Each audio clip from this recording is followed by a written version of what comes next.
Transformative education happens not just in classrooms, laboratories, and libraries. Throughout the university's history, our gymnasiums and playing fields have been the sites of wins and losses, but also of lifelong friendships formed and lifetime lessons learned. If I could send a message to the donors, I'd thank them for everything, because I do everything that I do on this court because of them. I'm able to use these facilities to the best of my ability, and I'm able to do well in sports and academics because of them.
Good afternoon from Elmhurst University. This is Blue Jay football.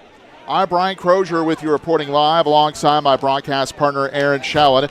We're on the air this afternoon as the Elmhurst Blue Jays at 2-3 welcome their conference rivals 4-1 Washington Bears. And Aaron, Elmhurst coming off a tough loss against Augustine. I think that was a game they really felt they could win, had some chances to win, but unfortunately the Jays couldn't get it done, so they're now 2-3, but they have a chance to get back on track. Here against the Washington team, they're 4-1, and they're a high-flying team. scoring more than 37 points per game. Yeah, this is definitely an opportunity for the Blue Jays to make a statement here in the conference, right, as they welcome in the 4-1 Bears, 3-1 in conference play. And you mentioned this high-powered Bears attack. It's really led by that two-headed monster in the backfield of Kenvoris Campbell and Fred Ware. Two of them combined for over 350 rushing yards last week in their victory over Carthage. This is a team that runs for almost 7 yards a pop. So that interior of this Blue Jays defense is going to have to come to play this afternoon. Something that really impresses me about the Bears offense, how efficient they are. You mentioned the running numbers, and then in the passing attack, Clark Stevens, the starting quarterback, 63.5% in terms of his completion percentage, 7 touchdowns, only 1 interception. But you look at Elmhurst, this Blue Jay offense, and they have some threats of their own. Of course, that quarterback has 7 touchdowns and only 2 interceptions. It's John Odom, and some weapons around him as well. Yeah, you talk about weapons on that side for the Blue Jays. It starts with Jacob Cockrell, right? 16 catches, almost 360 receiving yards. He gets that ball in his hand and he makes things happen at almost 23 yards of reception. So the Blue Jays got to find a way to get number 1 into some open space today. Now, Elmhurst, they are a quick starting team. They have scored first in 4 of their 5 games this year. Elmhurst, again, coming off a 35-21 loss against Augustana on the road 1 week ago. They won at Carthage 23-17 the week before that, and then a home game that they won 28-21 against North Park. So they had a 2-game winning streak. It was snapped against Augustana. Now they'll try to get back on track here against Washington University of St. Louis. Yeah, those first 2 games of the season for Elmhurst, they gave up 110 points the first 2 weeks of the season. Last 3 weeks, that defense has stepped it up here a bit. They've won 2 of their last 3, and again, Washington University here 4-1, so a big chance for Elmhurst to get right in conference play today. So now the opening kickoff from left to right. It'll be Elmhurst kicking away, and it goes into the end zone. It will be a touchback. Washington gets the football. Elmhurst in their Jay Blue helmets with navy trim, Jay Blue uniforms with navy numbers and white trim, and navy pants. Washington red helmets with white trim, white uniforms with red numbers and red pants. And so the Bear offense onto the field. Again, Clark Stevens, the starting quarterback, and they have multiple running threats. The receiving game not necessarily as strong for the Bears, but they can still throw it around when they need to as well. You throw it around when they need to, but when you're averaging almost 7 yards a carry, you don't have to throw the ball very much. Just when it's necessary. So Washington, 1st and 10 at their own 25. They put the ball on the right hash mark. Here's the snap. And out of the pistol, it's going to be a handoff, and here's a nice run to start the game for the Bears out to the 40-yard line. That'll be a gain of 15.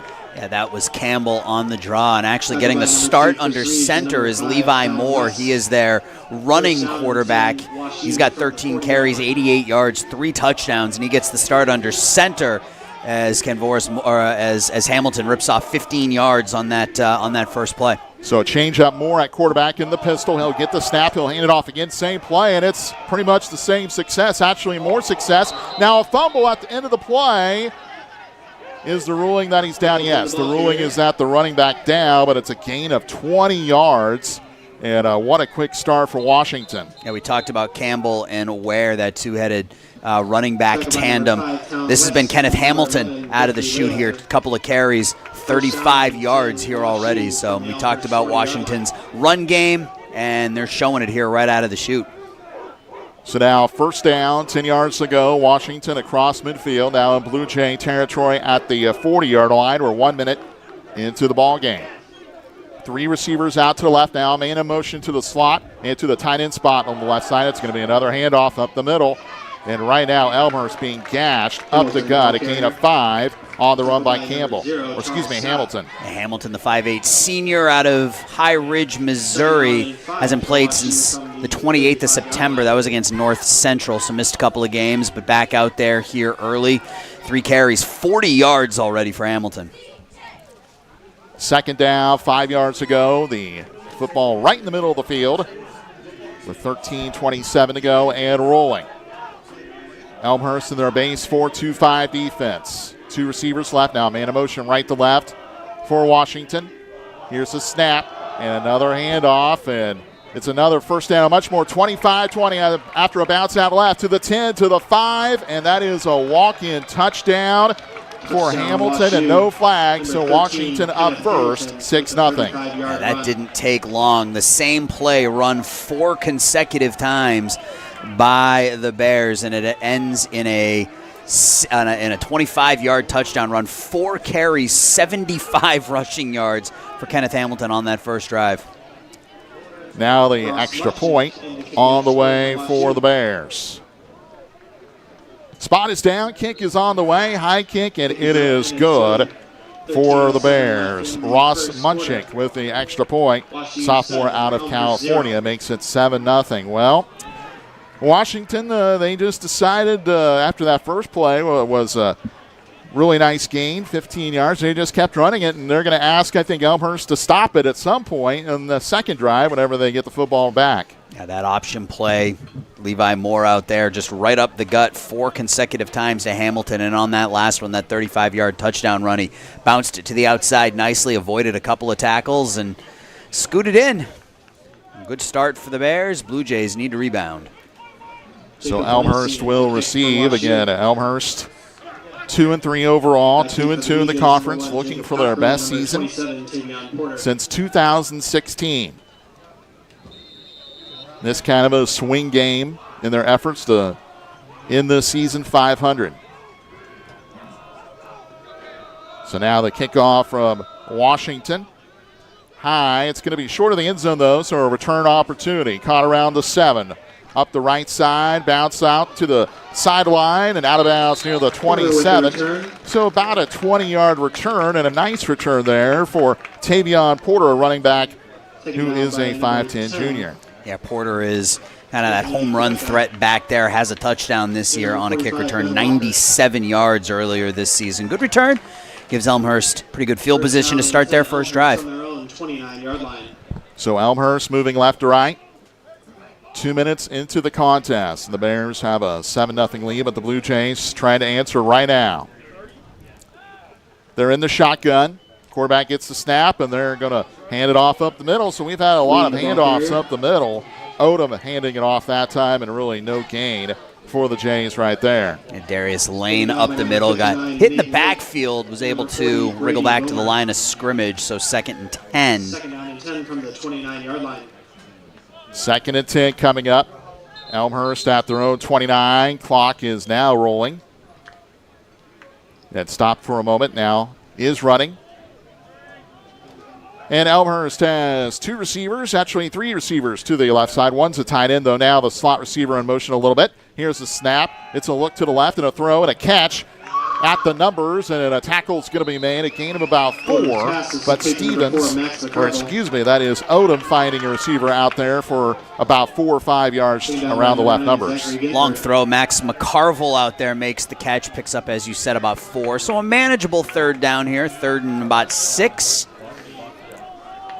3rd and 6 coming up. Blue Jays want to get their defense a little bit of rest here.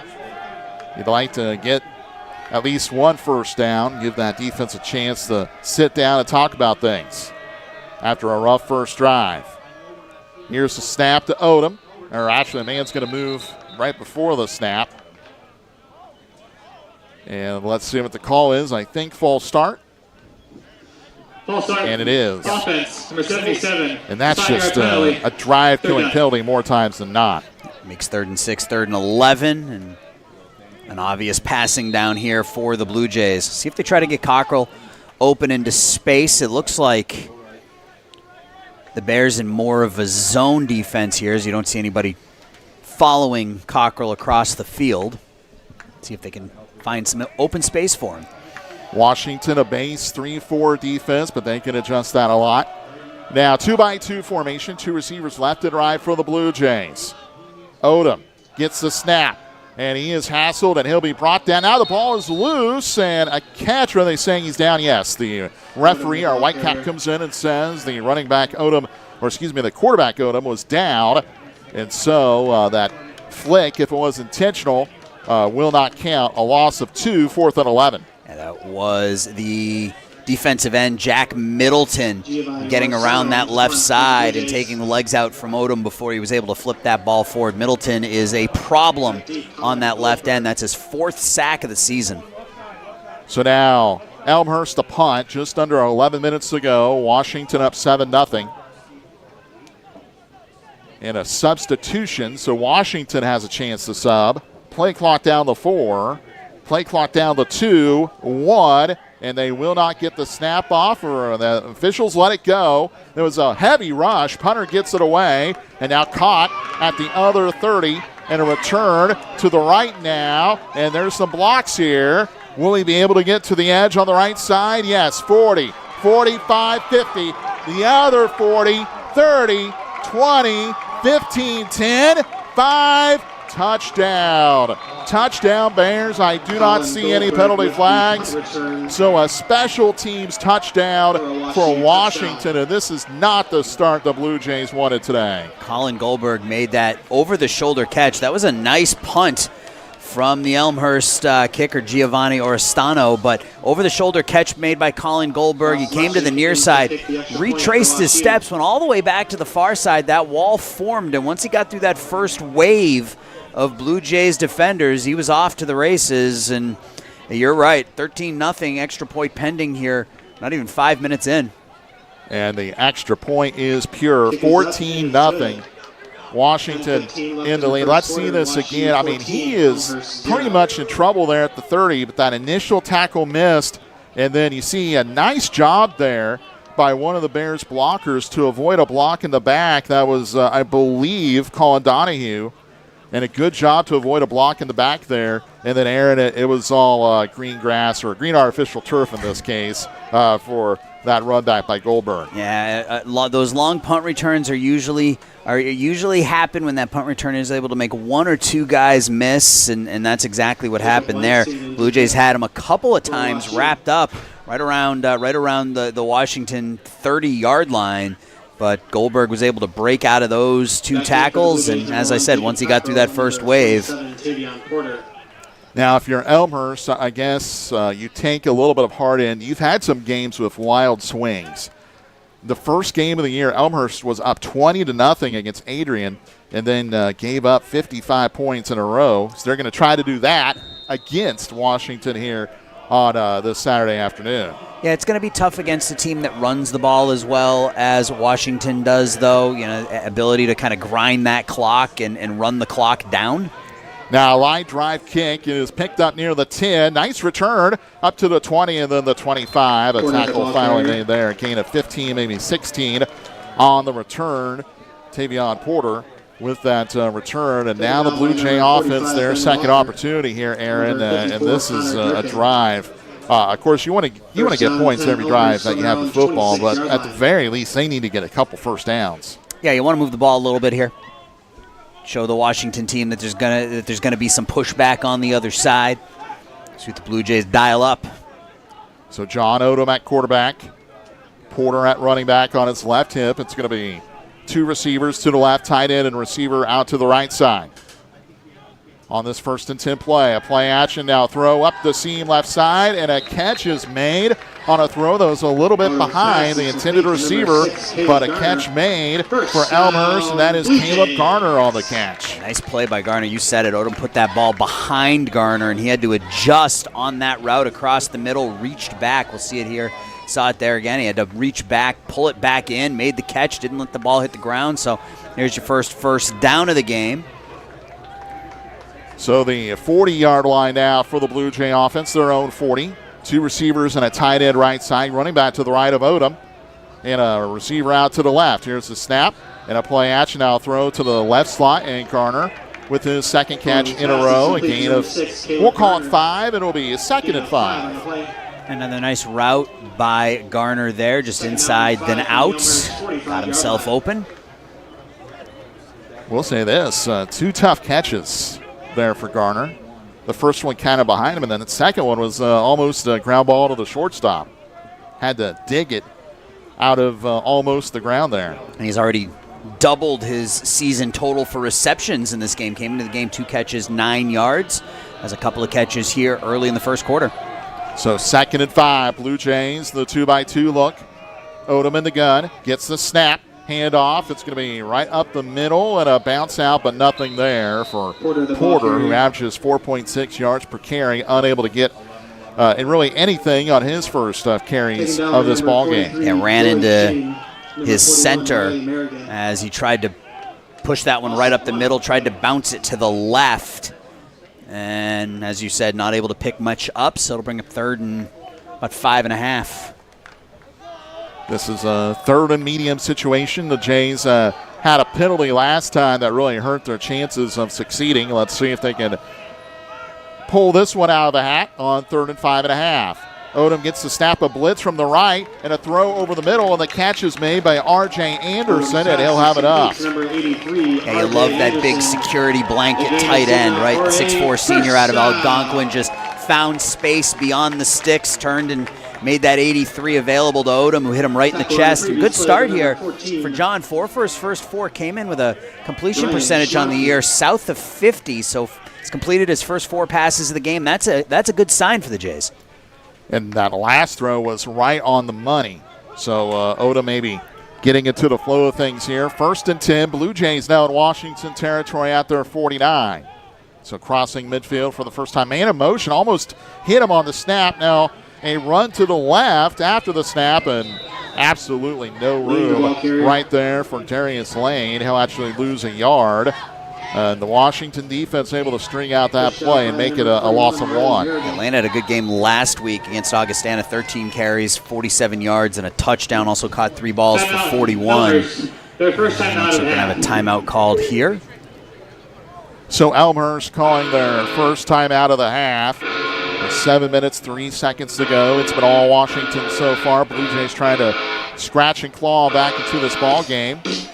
Yeah, and I think what we've seen early on here is Washington's done a nice job clogging up the middle, not allowing the Jays to really find any running lanes. So if you're this Elmhurst ball team, maybe you ask Odom to continue to do what he's doing and sort of that nickel and dime style offense, try to pick up 5-6 yards a pop in the passing game rather than, if the running game's not there, try to pick up those short gains through the air to set up short and medium 3rd downs. Well, it's kind of that old Bill Walsh West Coast offense idea that the running game, if it's not there, you use the short passing game like the running game. Yep. Try to put your footprint on the game in that way. Complete those little 5, 6, 7-yard routes, and then eventually you take control of the time of possession, you take control of field position, and hopefully eventually control the scoreboard. And I think that's a big point of this right now, is keeping Washington off the field offensively. You can move down the field with a 8-9 minute drive, put some points on the board, feel really good about things. So now 2nd down, and Odom's going to scramble right, and he'll throw it way down the field, but it's too high, and Garner, the intended receiver, he did have, looked like maybe a half step on his man, but Odom just could not quite find the connection. It's now 3rd down. Pass a little high and wide for Garner there, and I was watching Washington defend Jacob Cockrell. He was bracketed right off the line of scrimmage, so I don't think these Bears are going to give number 1 anything easy today, especially in these obvious passing downs. Look for number 1 to be double teamed, and that's going to require some of these other guys offensively to step up here for the Blue Jays. So now 3rd down, 11 yards left to go for the Elmhurst offense, right on the 50. Odom gets the snap, looks over the defense, doesn't have a ton of time here, and he'll try to scramble at no gain on the play. He tried to scoot out of the middle of the line, but just had really no opportunity there. And Washington, it appears, forcing another punt. And this Blue Jay team, you hate to say it, in the first quarter, they kind of feel like, or it kind of feels like, at least to me as a observer of this game, the Blue Jays might be on the cliff's edge right now. Jack Middleton again got around that left edge, and while he didn't get credit for that tackle that went to Ethan Venable, he was the one that set that up by forcing Odom up into the pocket. Now, line drive on the punt, and another missed tackle, but then a tackle is going to be made at around the 22. So a return of about 12 yards for Goldberg, and a penalty flag is down, so I'll have to check on that. Be a block in the back. Be a block in the back on the Bears. That'll push him back a bit. And if you're Elmhurst here, you talked about offensively, obviously you want to get points, but at a minimum you want to flip field position, and now the Bears are going to be backed up right around their own 10, so we'll see if the interior of that Jays defense was able to figure something out between that first possession and now when they were just gashed by the Bears on that first possession. 4 carries, 75 yards in that first offensive possession. So a really tough start to this game for the Elmhurst defense and for the special teams, although right there the punt coverage team did a nice job, and with the penalty, they push Washington back to their own 11. I think it's interesting, Levi Moore's still out there running the offense for the Bears as well. Run up the middle, and this time the Blue Jay defense able to shut it down pretty well. Only about a 2, maybe 2.5 yard gain. Yeah, Kenvoris Campbell, first time his name was called. He carried 16 times for 137 yards and 2 touchdowns last week. And Washington is very, very deliberate in what they're doing. We're going to run the ball. You're going to try to stop us.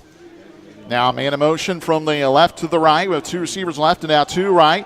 And a throw to the right, and it catches May near the sideline and advancing up and to the line to gain, and beyond it, it'll be a first down, a gain of 10 on a throw by Moore. And Levi Moore, even though he's listed as the backup, he's actually been out there for every play today, Aaron, and at least on that throw, looked pretty sharp. And then this is what happens when you run the ball successfully. It sets up those plays underneath, and that was Colin Goldberger, where he has a touchdown today. That was his 36th reception of the year already, so he's a threat offensively, not just on special teams. So now Moore getting the snap. He'll hand it off. It's a run to the right side, and nothing is cooking on that play for Washington. So good job by Elmhurst to stuff that play. Maybe a foot or 2 on the run to the right. Campbell again to the right side, so 2nd and 9 now. That was a little bit of a favorable spot in my opinion, but a full yard is given there to Washington. 2nd and 9. Still way in their own territory at their own 24 as we approach the 4.5-minute mark. And that pass completion by Levi Moore, just his 28th pass attempt of the season. He really is out there to run that option, but shows that he can sling it a bit too. Now he's looking to pass on 2nd down. He'll throw it. It's tipped around. I'm not sure if that was a pass or a fumble. I think that's a fumble the way the officials are reacting, but it'll be 3rd down.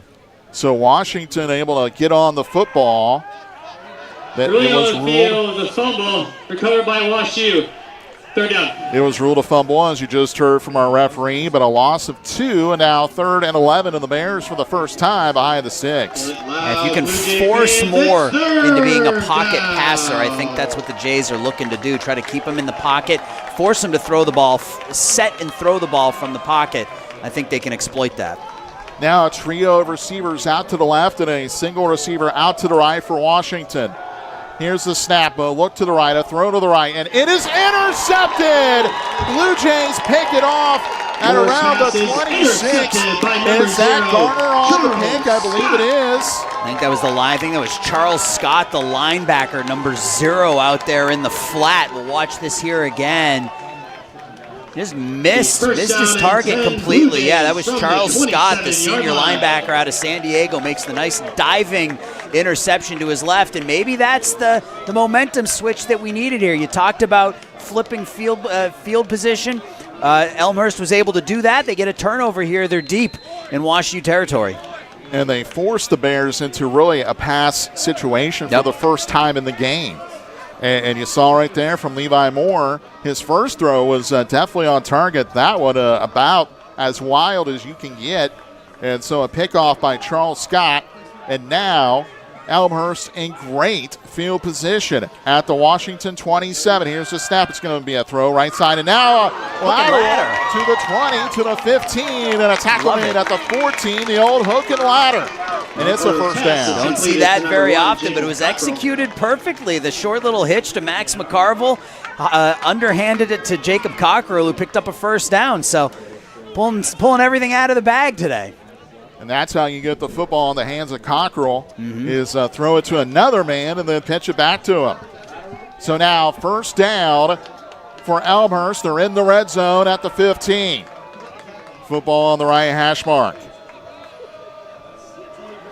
Pistol formation, 2 receivers out to the left. It's going to be a handoff right side. There's a little bit of a seam, but closed up rather quickly, and maybe a gain of 1. Yeah, again, watch that Washington U defensive line doing a nice job. They come out in a 3-4, but doing a nice job clogging those holes, not giving the Jays much to run at here. So they may have to find a way to throw the ball into the end zone. So officially no gain on the play. 2nd and 10 with 2.5 minutes to go. We're in the first quarter. Bears 14. Blue Jays nothing, but they're knocking on the door. They're at the 15. Here is Odom. In the gun, gets the snap, looking over the middle, now left, and now he'll scramble left. He has some time here on the run. Now he'll throw end zone. A one-handed catch attempt, and incomplete, but a late flag comes in, and I think they're going to call pass interference because the defender never turned his head around. Yeah, you're right. That was a very, very late flag, but Max McCarville did a nice job. Put that one hand up there, tried to play the ball, showed that the defender was interfering with him. It looks like it's going to be waved off. Let's check out the replay. I don't think the defender ever turned his head around, and so in my opinion, that should be defensive pass interference. But let's see. Looking at it, yeah, that defender never turned his head around, Aaron. There wasn't a ton of contact. Maybe that's the reason they didn't throw the flag, but I think that has to be a pass interference, just my honest opinion. And those plays, especially in the end zone, are tough, especially when that quarterback starts to scramble like that. You know, everyone sort of just run that scramble drill, but unfortunately doesn't go the Blue Jays' way, so 3rd and 10 now. So this is a critical moment for the Blue Jay offense. Can they convert? 3rd and 10. Odom in the pistol look. Running back behind him. Low snap, fields it though. Now thrown, it's knocked down. That's a good play by the defensive end. And I believe that was Grant Purdy on the deflection. Yeah, he did a nice job timing that jump and getting up in the air. And it looks like Elmhurst is bringing the offense is staying out there on 3rd and 10. On 4th down. No, I take that back. Never mind, the kicker is in the game. So now a field goal attempt on the way, it appears, for the Blue Jays. It'll be Marco Davila. Spotted at the 26, so a 36-yard field goal attempt. It's a high kick, and it is good. So the Blue Jays get their first points of this game. They get a field goal with 2 minutes, 2 seconds to go in the first quarter. That makes it 14-3. And I know the Blue Jay fans, the team, they probably wanted to punch that into the end zone, but I feel like you have to get points there after that turnover. Yeah, points are important there. You get the turnover, you get the score. Found something that maybe worked a little bit defensively. We'll see if Washington sticks with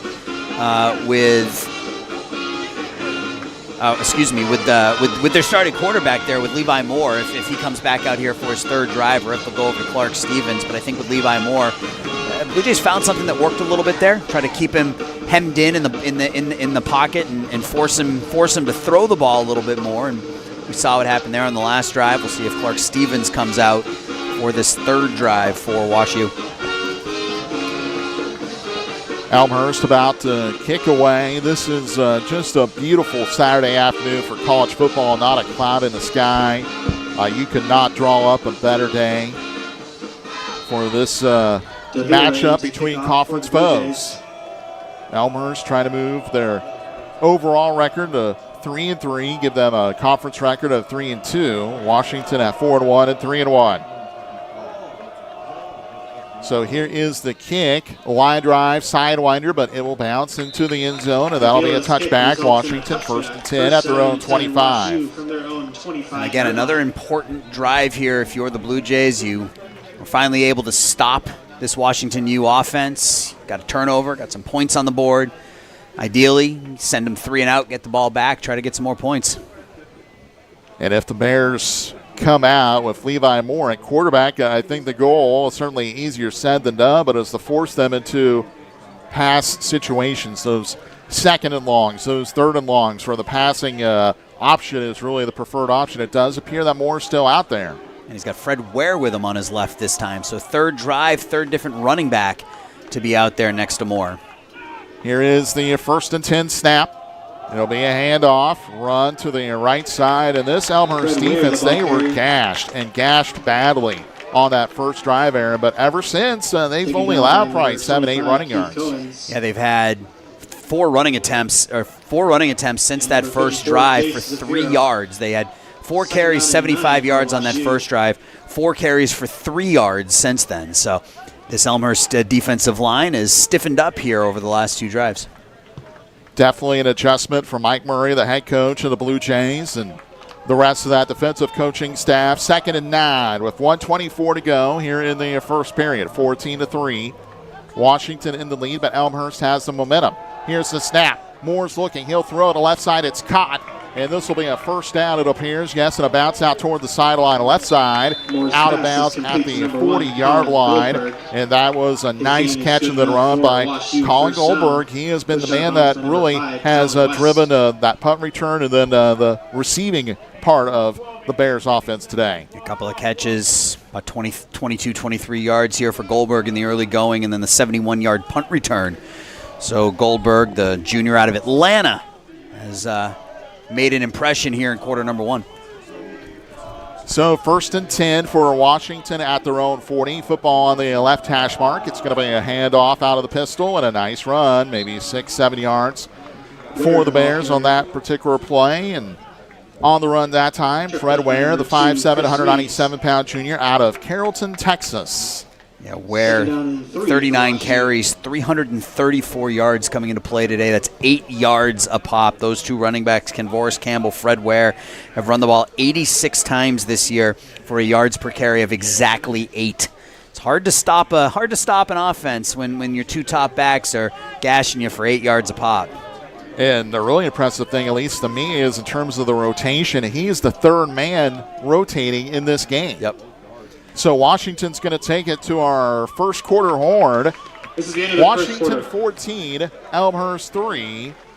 And this first quarter, a lot of ups and downs, but right now 14-3 Washington. We have a short break, and we'll have that for you next. This is Blue Jay Football.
Welcome back to Elmhurst. It is 2nd down.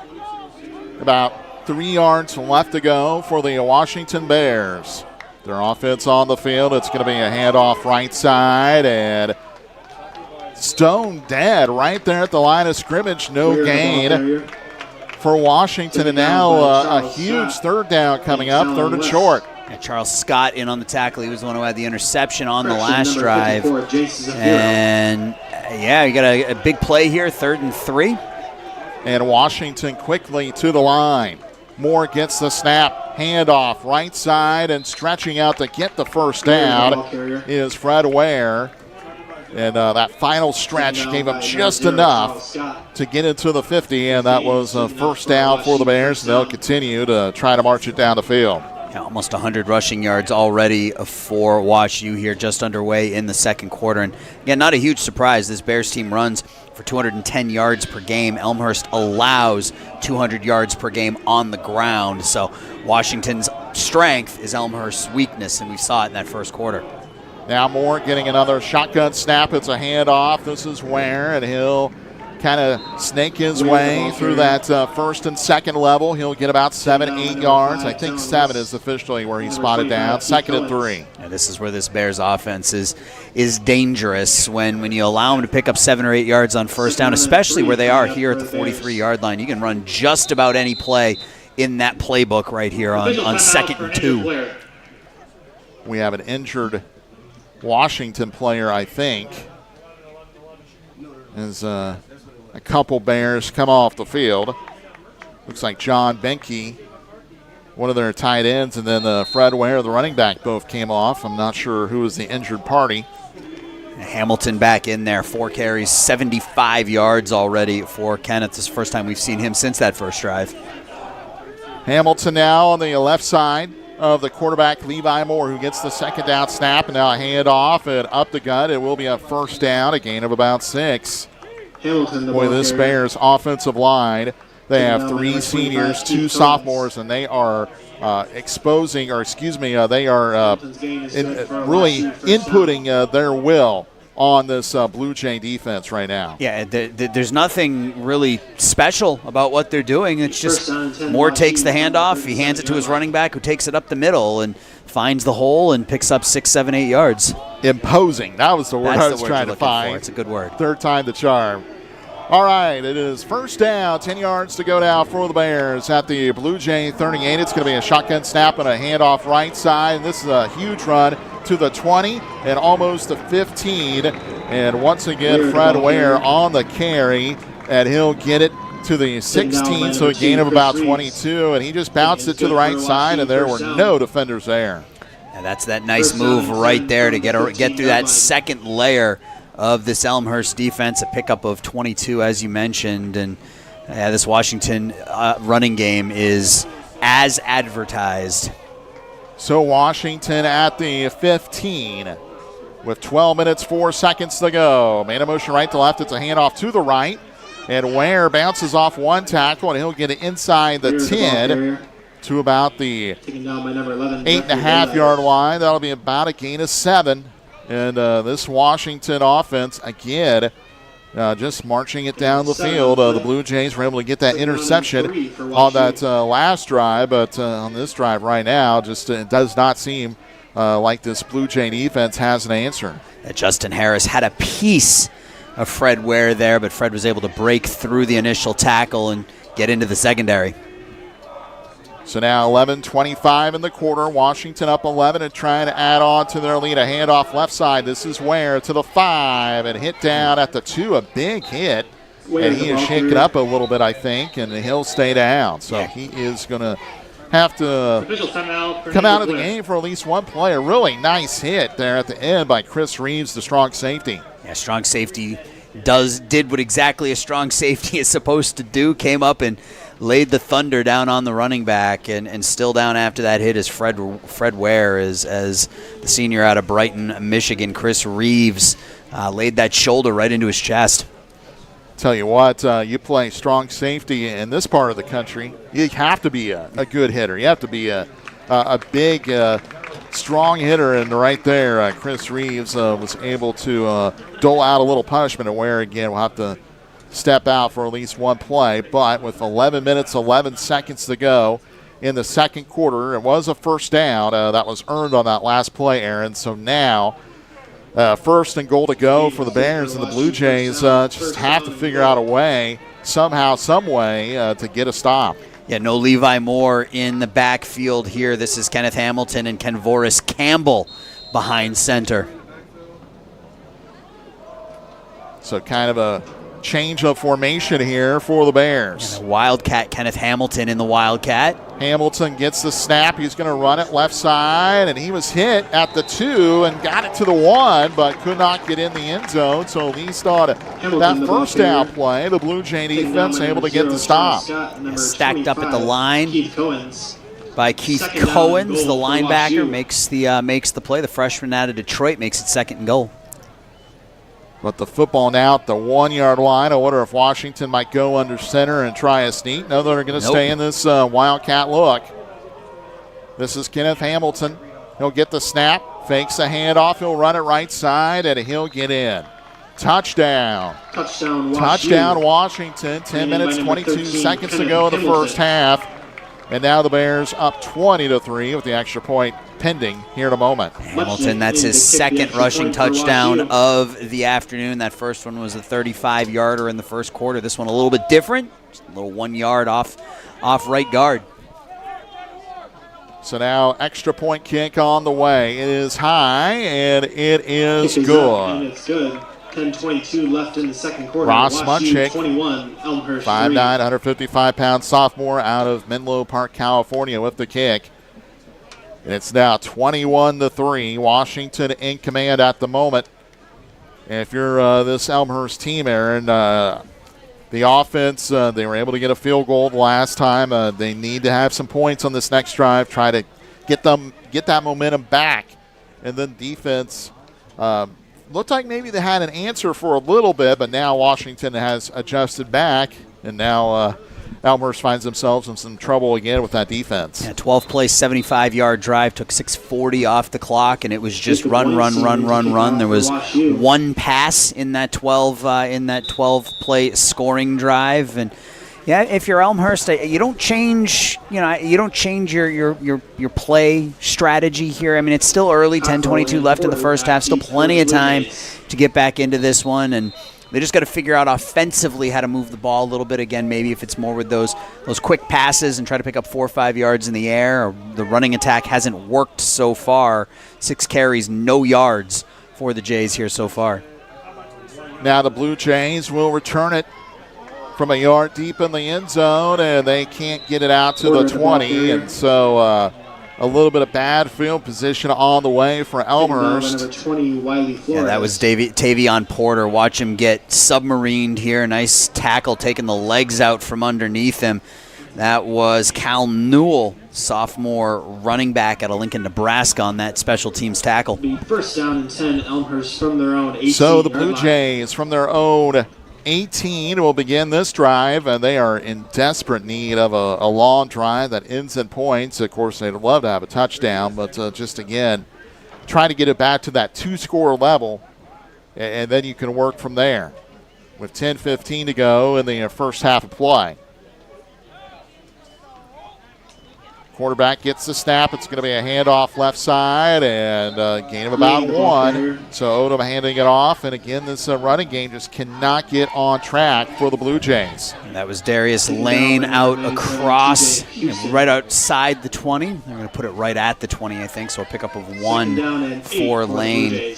Lane 182 yards rushing on the year. 4.3 per carry. I mean, Lane and Tavion Porter both averaging about 4.5 yards a carry so far this season. But in today's game, 7 carries, 2 yards for the Elmhurst offense. Just tough. The win when your running attack is not even averaging 1 yard a carry. So now a throw on second down. It's going to be a throw left and short.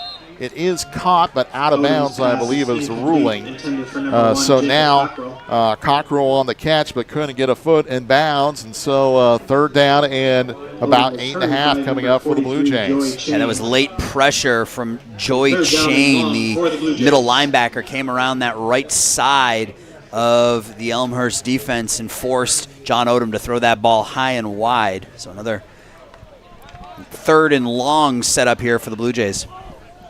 Odom in the shotgun formation, a running back on his right hip with 2 receivers out to the right and 2 split to the near side, left side. Here's the snap.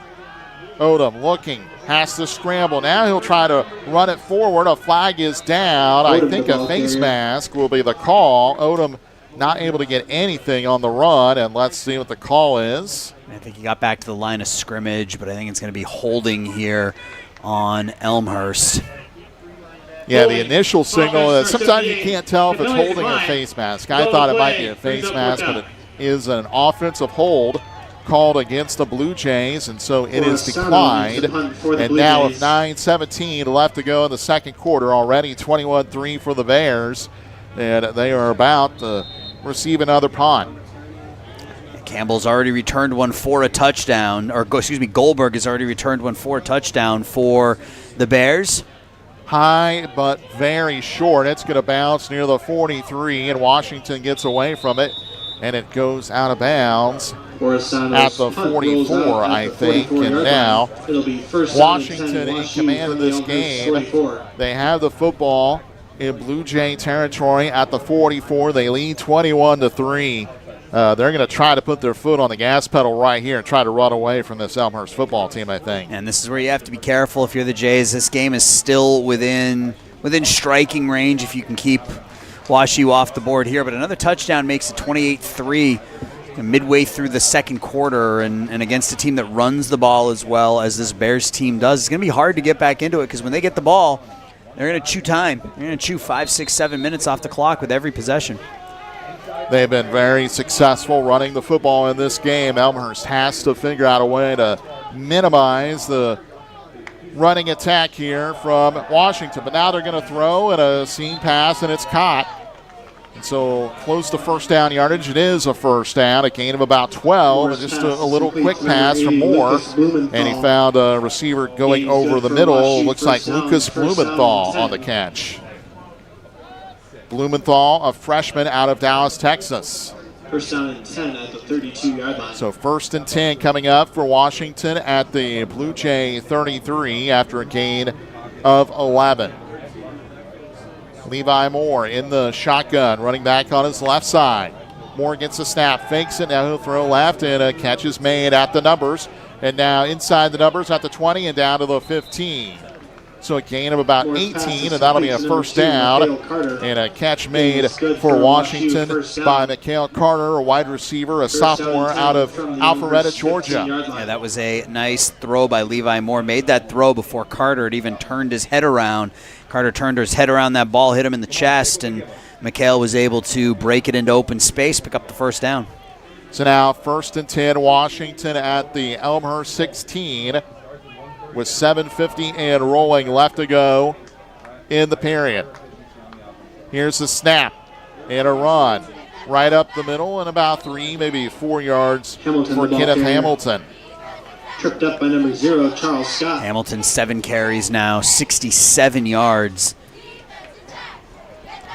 At this point for Elmhurst, I mean, you kind of hate to say it, but allowing 4 yards is kind of a successful play, and that's a bad spot to be in as a defense. And if you're an offense, you like that if a bad play is 4 yards. 2nd and 6.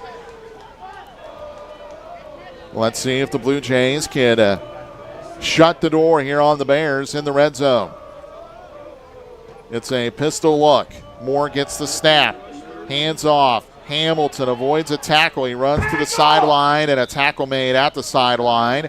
But I think it will be a first down. Looks like a gain of about 8. They needed 6. And the Blue Jays had him in the backfield. They had him. They had hands on Hamilton behind the line of scrimmage, but he was able to break it around to that far side and snake and worm his way through for a first down. So 1st and goal again all of a sudden for Wash U.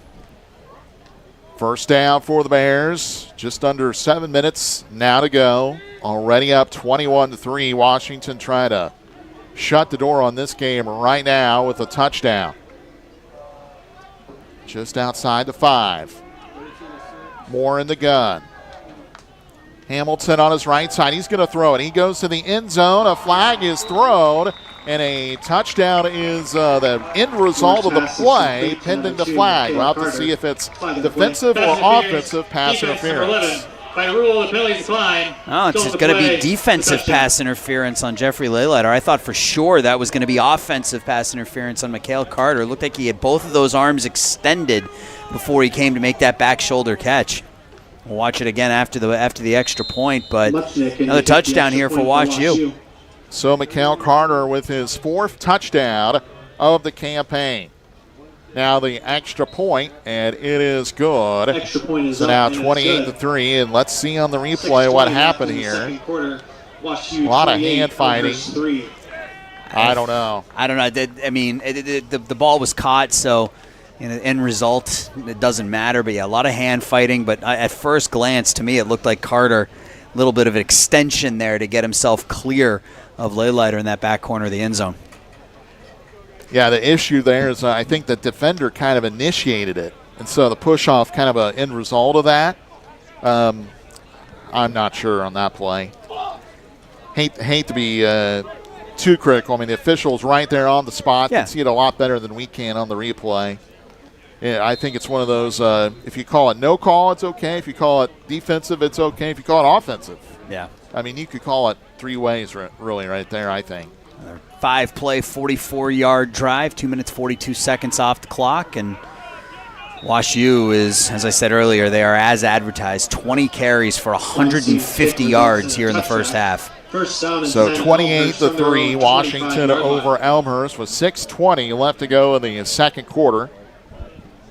We might have Atlanta Falcon fans watching. That score not a good score for them because Washington has players from Atlanta and from Alpharetta, Georgia. So if they are Falcon fans, don't want to scar them again from that Super Bowl comeback that the Patriots pulled on them a couple years ago. You're sitting here with a Patriots fan, by the way. born and raised in Boston, so all right. I'm good with the 28-3 score. Let's see if Elmhurst can pull off a similar comeback, but a throw and it's tipped at the line and incomplete. So it'll be second down coming up. It was Jack Middleton again. He has been all over the place defensively here. Has a sack, has a couple of balls batted down already. The freshman from Austin, Texas, has been impressive here through a quarter and a half. So Boston born and bred, is it just Tom Brady or is it Tommy? Nah, the accent's not there. Okay. I've lived in Chicago long enough that the accent is mostly dissipated. All right, second and 10 now, a nice connection. This is going to be a first down and much more.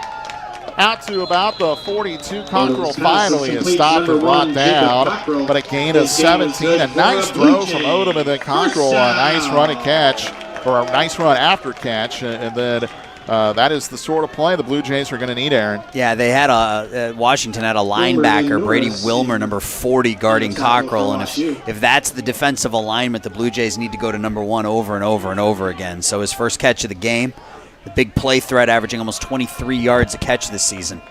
And I wonder if the Blue Jays will try to get the ball in his hands more as they need a comeback. Now Odom firing, nice pass, and a nice catch, and guess who? Cockrell, gain of about 10 yards and a foot, just enough for a first down. Blue Jays a little momentum here. And just finds some open space and sits down in the zone, and again, you look over on that far side of the field, and the Bears have got number 40, 6'2", 238-pound linebacker Brady Wilmer trying to guard Jacob Cockrell, so we'll see if that plan of attack continues here. So now twin receivers to the left. Now man in motion makes it trip receivers to the left. Had a man open short, but now threw deeper and almost picked. Probably should have been a pick. That was the kind of throw that really, if you're a quarterback, you want it back as soon as you release it from your fingertips. But fortunately for the Blue Jays, it falls incomplete. Yeah, he had R.J. Anderson open in the flat, could have gone to him. Had Cockrell open again on that same square in play that he ran on that last play wide open. Decided to go to McCarville and threw the ball wide in and out of the hands of a couple of white jerseys. So second down, 10 yards left to go for the Elmhurst offense. Again, they trail by 25 late in the second period. Man in motion from left to right.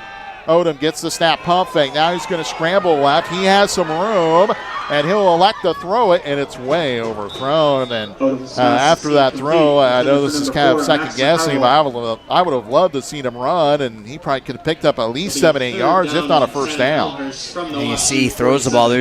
Had a blocker ahead of him, and you're right, he could have taken off down the near sideline. Instead, it's 3rd and 10.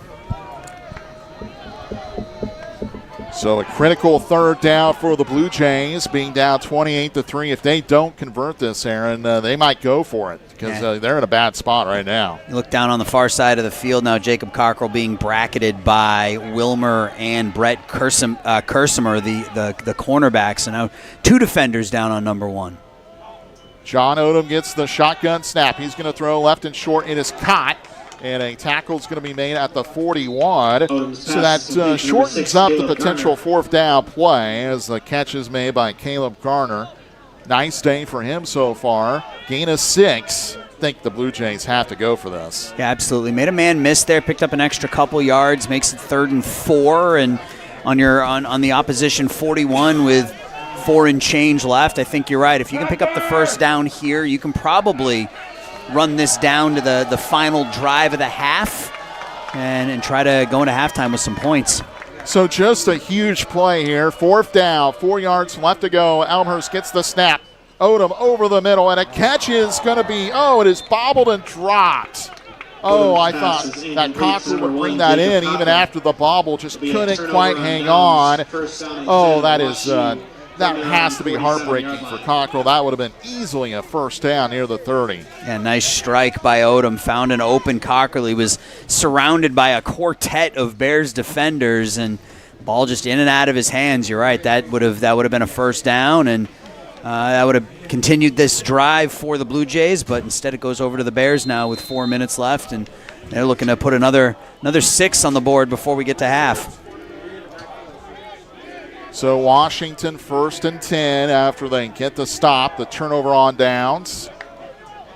Here is a pass play. They're going to look deep, and a man is open. It is caught at the 45-40. Tackle made at the 36, and we've seen a couple nice throws by Levi Moore. One particularly bad throw led to an interception, but other than that, he's looked sharp throwing the football for the most part. Yeah, a little pump fake there. That pump fake got Colin Goldberg open, and Goldberg continues to impress offensively. That's his 4th catch of the afternoon. He has the 71-yard punt return for a touchdown as well. Now Washington 1st and 10 at the Blue Jay 35. With 3 minutes and 21 seconds to go, handoff up the middle over the right guard, and really not much there, about 2, maybe 3 yards for the running back of that particular play, Campbell. Campbell's the one running back that Elmhurst has done a nice job against today. 3 carries, just 7 yards, but overall 21 carries, 152 yards for WashU here in the first half. And with the way this running game attacks, the 3 minutes left, you can run any play you want here. Playbook is wide open on this second down for Washington.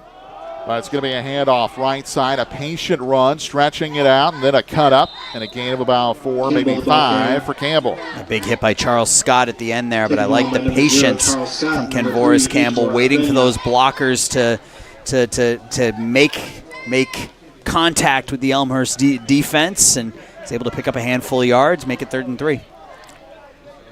Now Washington, they can run it all the way down to 2 minutes here if they want.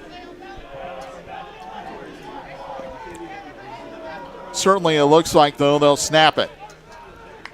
And they will. And it's a handoff left side, and gain of about 4, maybe 5 for Campbell on a 3rd and 2 and out for a first down. His game is good. And WashU has been staying in between the tackles on pretty much every one of their runs here so far. And it's working as they take it right over the center, or right over one of those left or right guards, and you just let those running backs find those holes and bounce in or out and pick up big chunks. So I have to warn you, Aaron, we're at the 2-minute timeout. Yes. 2-minute timeout here at Elmhurst University, 28-3. Washington really in complete control of this game against Elmhurst. If the Blue Jays have any hope of coming back in this game, Aaron, I think it has to turn around in the next couple plays. And it has to turn around defensively. That's a start on the defensive side of the ball for the Blue Jays. They have to find a way to slow down this Bears running attack. Bears with 161 rushing yards here in the first half to just 2 for the Blue Jays. And that's really the difference in the game right now. Passing yards are about even. It's that Washington University running attack, which we talked about, we featured in the pregame. This is a team that averages about 6.5 yards a carry, and in this game today, that number is actually higher than that. And again, of course, talented runners, but you have to give credit to that Bears offensive line as well. 3 seniors and 2 sophomores, and they have really punched open some holes for this Bears running attack. So now Moore getting ready, gets his team in alignment, it appears now. Play clock still at 10, so they have some time here to figure this all out. Now the snap, handoff, and maybe 2 for Campbell. Campbell, the ball carrier. Again, right up the middle. Taken down by number 0, Looks like Charles he picked up Scott, about number 25, 3 on that Keith play. Coates. Brings up second down. Plenty of time. WashU. They still have all 3 timeouts. 1:40 left. You do want to pick it up a little bit here if you're the Bears. Letting that clock run. Play clock's at 20. Game clock's at 90 seconds. I think if you're Washington, you want to get a touchdown, you want to score with less than probably 10, 20 seconds. just not give the Blue Jays any opportunity. But they're going to go for the end zone. They have a man, and it is caught. And that is a touchdown for Goldberg. And he has another touchdown. Had one on a punt return, and now gets one in the back right corner of the end zone receiving. Yeah, Levi Moore, the pump fake. Pump fake got Goldberg wide open in that back corner. You saw the Blue Jays cornerback bite on the pump, and Goldberg had about 6 or 7 yards separation on that play, and the Bears have broken this wide open with 3 touchdowns here in the second quarter. So Washington with the extra point, and it is good. And we're going to take a look again, the pump fake, and that probably got the receiver wide open. And then you look at the catch by Goldberg. Again, that back right corner of the end zone, he was wide open and just had to make the catch, Aaron. And that's living the life as a wide receiver. When there's no defender there, you don't have to worry about a hit. All you have to do is catch the ball. Yep. It makes it, you run that stop and go route, and the pump fake timed perfectly, and you said it, when you got that much separation, you just hope that the ball gets to you before you run out of space in the back of that end zone. So 35-3 with 1:13 remaining in the second quarter. And left to right, the kickoff about to commence here. Line drive, but long, and into the end zone, and so a touchback, and Elmhurst will start at their own 25. If Washington wanted to, if they were able to get a stop on these first 3 plays, Aaron, they could use their timeouts to get the football back again. I'm not sure they will. I don't think they will, but they could. And I think it depends on what happens on this first play here. If you can maybe get to Odom in the backfield or something of that nature, push him back a little bit. Maybe you start to use those timeouts, try for a punt block or something. But so now Odom in the gun, gets the snap. It's going to be a handoff right side, and this is really the first big running play of the afternoon for the Blue Jay offense. Gain of about 8, maybe 9, and it went out of bounds at the end, so that will stop the clock. Yeah, Darius Lane did a nice job getting to the outside there, turning the corner for the Blue Jays, and picked up about 9. 2nd and 1. Clock is stopped at 1:05 remaining. Elmhurst trying to get us first touchdown of this game, trying to get their second score of the game, but a handoff left side, and this will be a tackle just beyond the line of scrimmage, but it will be a first down as Darius Lane was able to punch it forward a little bit, and he'll get a gain of 3. And Grant Purdy with that tackle around the collar of Lane brings him down. That clock is running. Now the Blue Jays trying to hurry with 49, 48, 47 ticks remaining. They're in the pistol, but a handoff. Left side. Squirting through the line, but then the linebackers will clean up the mess. No gain on the first down play.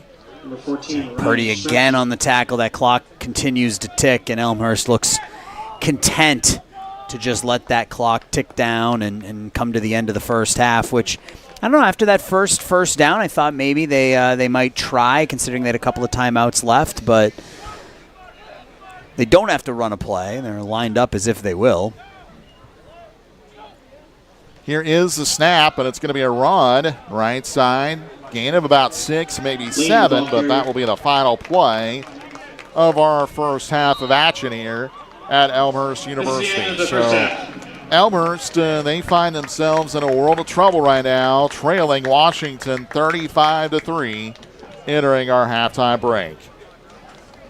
I believe we're going to have a short timeout here in just a moment, but Aaron, this first half, we're paying to say a whole lot of words, and we could say a whole lot of words about how dominating this Washington team has been here this Saturday afternoon. Yeah, talk a little bit more about the stats when we come back, but it's really that running game has been impressive by Washington U. We talked about it in the pregame, how it's really a two-headed monster, and in this game so far today, it's been a three-headed monster of Kenneth Hambleton, Ken Voris Campbell, and Fred Ware, who have really controlled the clock, controlled the pace of play, and that's allowed the Bears to jump out to a huge lead here in the first half.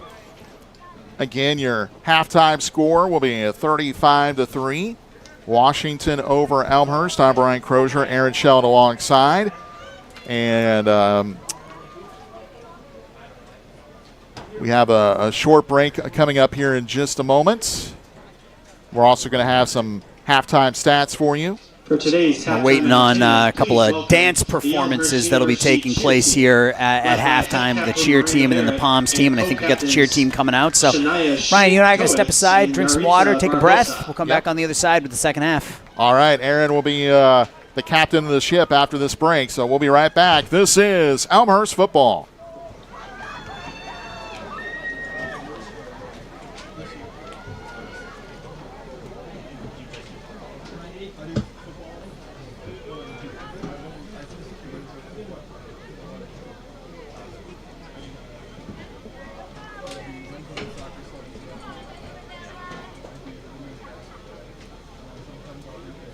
We are gas. You want to get down? Put your hands up.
We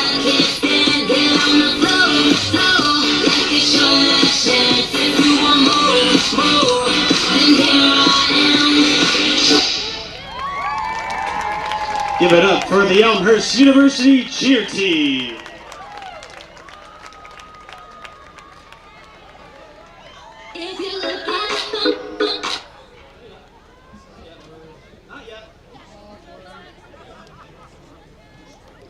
Finally, please welcome to the field the Elmhurst University Palms team. Choreographed by Captains Stella Frake, Caitlin Toms, and Alexa Simonsis.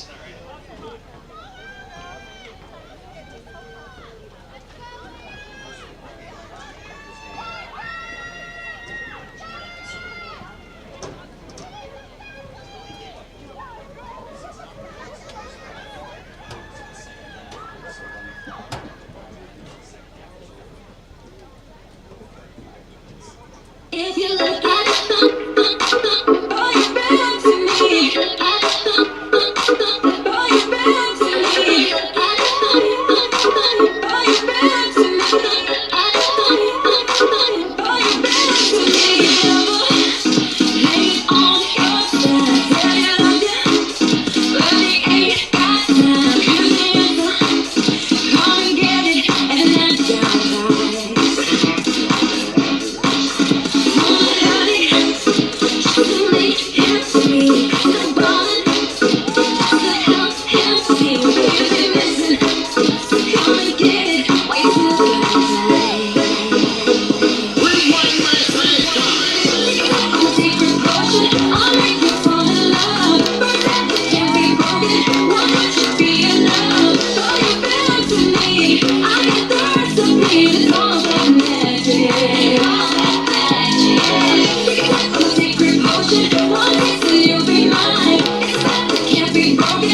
Give it up for the Elmhurst University Palms team.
When I came to Elmhurst and we were walking around, I just saw a lot of people interacting, whether it was in the Crons Forum, whether it was here on the mall, or anything like that. I could just tell that there was that sense of community, and it just feels so natural and like a home. If someone came to me and said like Elmhurst in like their top 2-3 choices for schools, I would say go for it. Elmhurst helped me through more than the other schools. Elmhurst would call me every week about the financial aspect of it and about helping me see which credits would transfer over so I would know how many years I would have to stay. When I came to the school, everybody was exactly what they were. Everybody was real helpful. Like every year they helped me with my financial aspect of it, and grade-wise, the teachers are always here. You can email them at any time. Believe what you see because the people really care about you here. My experience with applying here and transferring over from College of DuPage was wonderful. Actually, it was probably the easiest transfer of any kind I've ever made in my life. My hand was held, questions were answered before I had a chance to ask them. It helped me actually to make the decisions that I needed to make without trying to figure out what questions do I need to know. That warmth, that friendliness, the opening of the door for you as you walk in. Elmhurst is a great place to start off, even at my age, to come back to. The MBA program,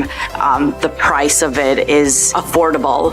The location is very convenient. The teachers are phenomenal. I can't ask for a better school to go to. One of the things that inspired me within Elmhurst is to take on bigger responsibilities. So I'm starting a young professionals network in our company, and we're building it up, and I'm taking a lot of experience from the things that everyone else has done and from this cohort and from Elmhurst, and trying to develop this in our company. So overall, it's been a great experience. The ELSA program is a place where kids with special needs can just go and gain more independence and meet a bunch of great new people. The program helps me become more organized because you have to know where you have to be at a certain time. I value the friendships that I've really gotten to make here. Everyone should come to the ELSA program. I love Elmhurst. It's small enough to where you feel like you're in a community of friendship, but it's also got so many connections. It's close to home. It has many opportunities in the area. I've developed wonderful relationships with the professors and clinical supervisors, and I really felt like I was an individual and that I mattered. If you're considering different graduate programs, definitely come visit Elmhurst. They have endless opportunities. There's people to help support and guide you throughout the whole journey. I feel safe and supported since the moment I arrived at Elmhurst University. When we first enter the school, they will offer the courses for security, safety tips, and also the status for international students. When I first arrived here, so I have the orientation. I was having a jet lag at that point, and I couldn't join every activity. The leader of my OSL leader, and she would just keep on texting me, asking me if I'm okay, and you know, I feel so welcome and loved.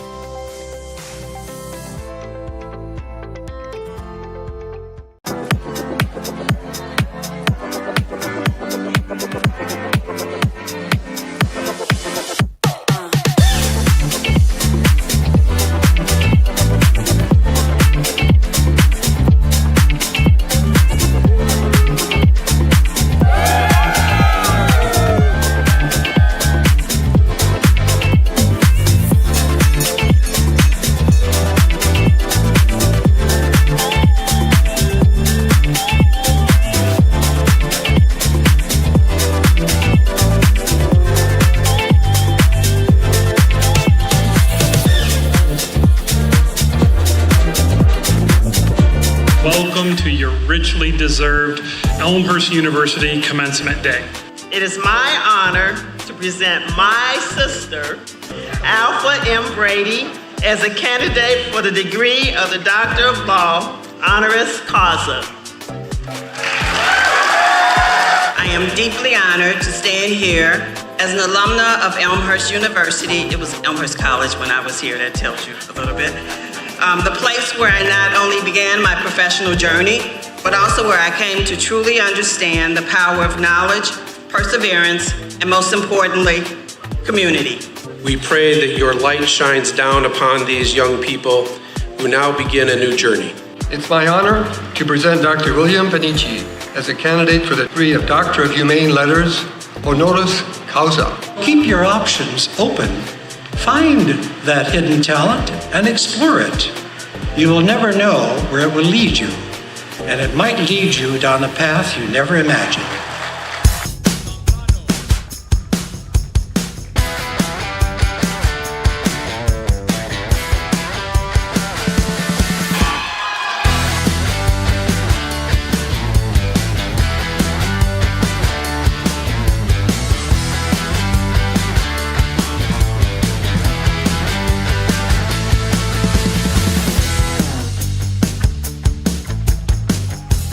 Do well in representing your alma mater.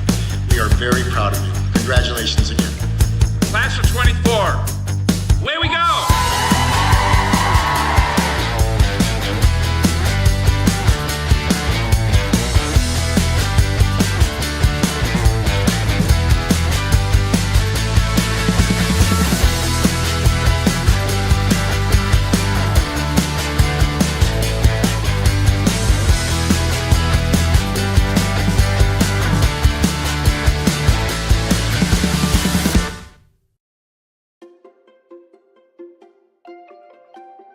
My name is Danielle Corliss, and I am in Elmhurst University's online MENP program. I believe that nursing is a calling.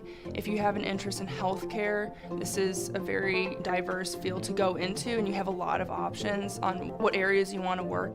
I'm really excited to be a clinical nurse leader because there is a strong possibility to improve patient outcomes and improving the conditions that nurses and other medical professionals work in. I really hope to impact the lower income or underserved communities.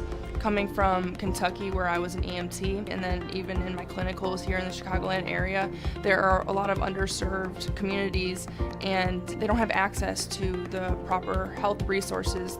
And I feel like focusing on those lower income, underserved communities can really help the healthcare system in general, but can also improve the overall health in these populations. My favorite part of this program has definitely been the clinicals. So my big aha moment during this program was during my critical care rotation. I was at a Trauma 1 center in Chicagoland area, which was a very great experience. And working in the ICU and in the ED, that's when I really knew this is what I wanted to do. Listening to my classmates and my friends talk about their experiences in clinical has been a really exciting experience, just to hear that they're doing well and that they're having the experience that we all hoped for, and that we're able to put the knowledge that we've learned in class into the actual setting and into the real world with real patients. It's very exciting because we're almost at the finish line.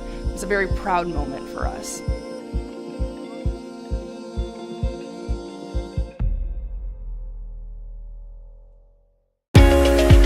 After my undergrad here, I was working kind of locally with a couple former alumni in kind of a business setting, and so I was kind of interested by that. And then to get this degree was a huge opportunity for me and something that I just couldn't pass up. From the first class, couple classes, you know, the instructors brought a lot of their personal experiences in. So it was a lot less of like, hey, let's just read the book, let's go over the text. It was more like what they brought to the table, what they've learned in their careers. And for me, that was huge because being in the small size class, you know, having an instructor that's going to be more engaging, it just made for a better overall experience. I was always looking for something that was going to be data driven I was really interested in some of the storytelling that we did with the marketing class. So in my career currently, I'm an insights manager at a market research firm. Having the opportunity to specialize in something made it easier for me to narrow in on an industry. When I transitioned from the MBA program into my role now, I felt like I could take on things right away and hit the ground running. It's not only getting the degree and using it to elevate your career, but I learned a lot about myself as far as being challenged and stretched to be able to balance, coaching and classwork and a job and, relationships, friends and family and things outside of that. That was so unique to me, and to anyone that's considering this, absolutely do it. Yes, it's going to be hard. Anything worth having is going to be hard, but you learn a lot about yourself by doing it.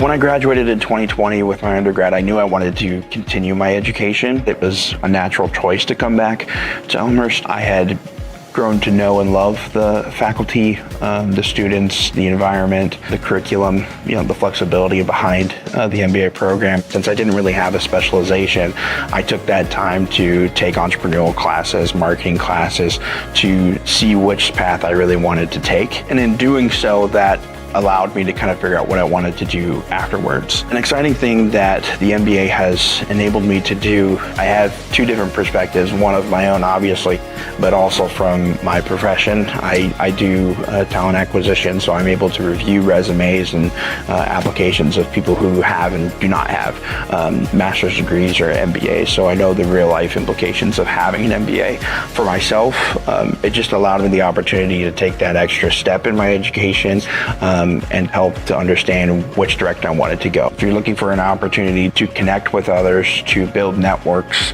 this is a great opportunity to do that. There's a small class size. They focus on team building and projects revolved around that. So Elmhurst gives you that opportunity to, not only see what you're good at, maybe learn from others and see how they work and how they work with others and how you could maybe expand upon that. If it wasn't for Elmhurst, I don't know what I'd be doing right now.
We are back here at Langhorst Field, Elmhurst College against Washington University, and my partner Brian Crozier. Brian, this has been a first half dominated by this Bears running attack. Yeah, Aaron, and really it comes down to Washington and the running attack basically doing just whatever they want. You look at the total yardage, it's 3-1 in favor of Washington, 267 to 98, and then in the running game, Kenneth Hamilton, 9 carries, 94 yards, 2 touchdowns. Fred Ware, 8 carries, 53 yards. So that right there gets you almost to 150. And then Convoris Campbell has 19 rushing yards as well.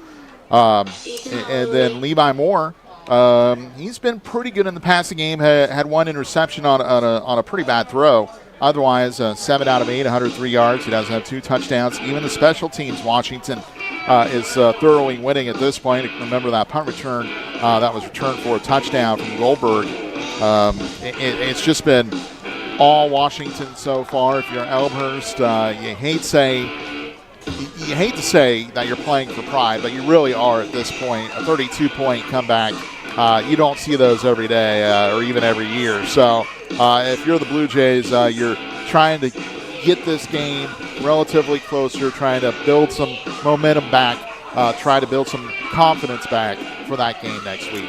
Yeah, and I'm not surprised at all about what we're seeing from this Bears running attack. This is what they've done all season. I will say I am surprised at the efficiency of Levi Moore. This is a quarterback who came in 12 for 27 on the season, 7 for 8 in the game. You mentioned that one incompletion was an interception. On the other side for Elmhurst, John Odom, 8 for 16, 76 yards.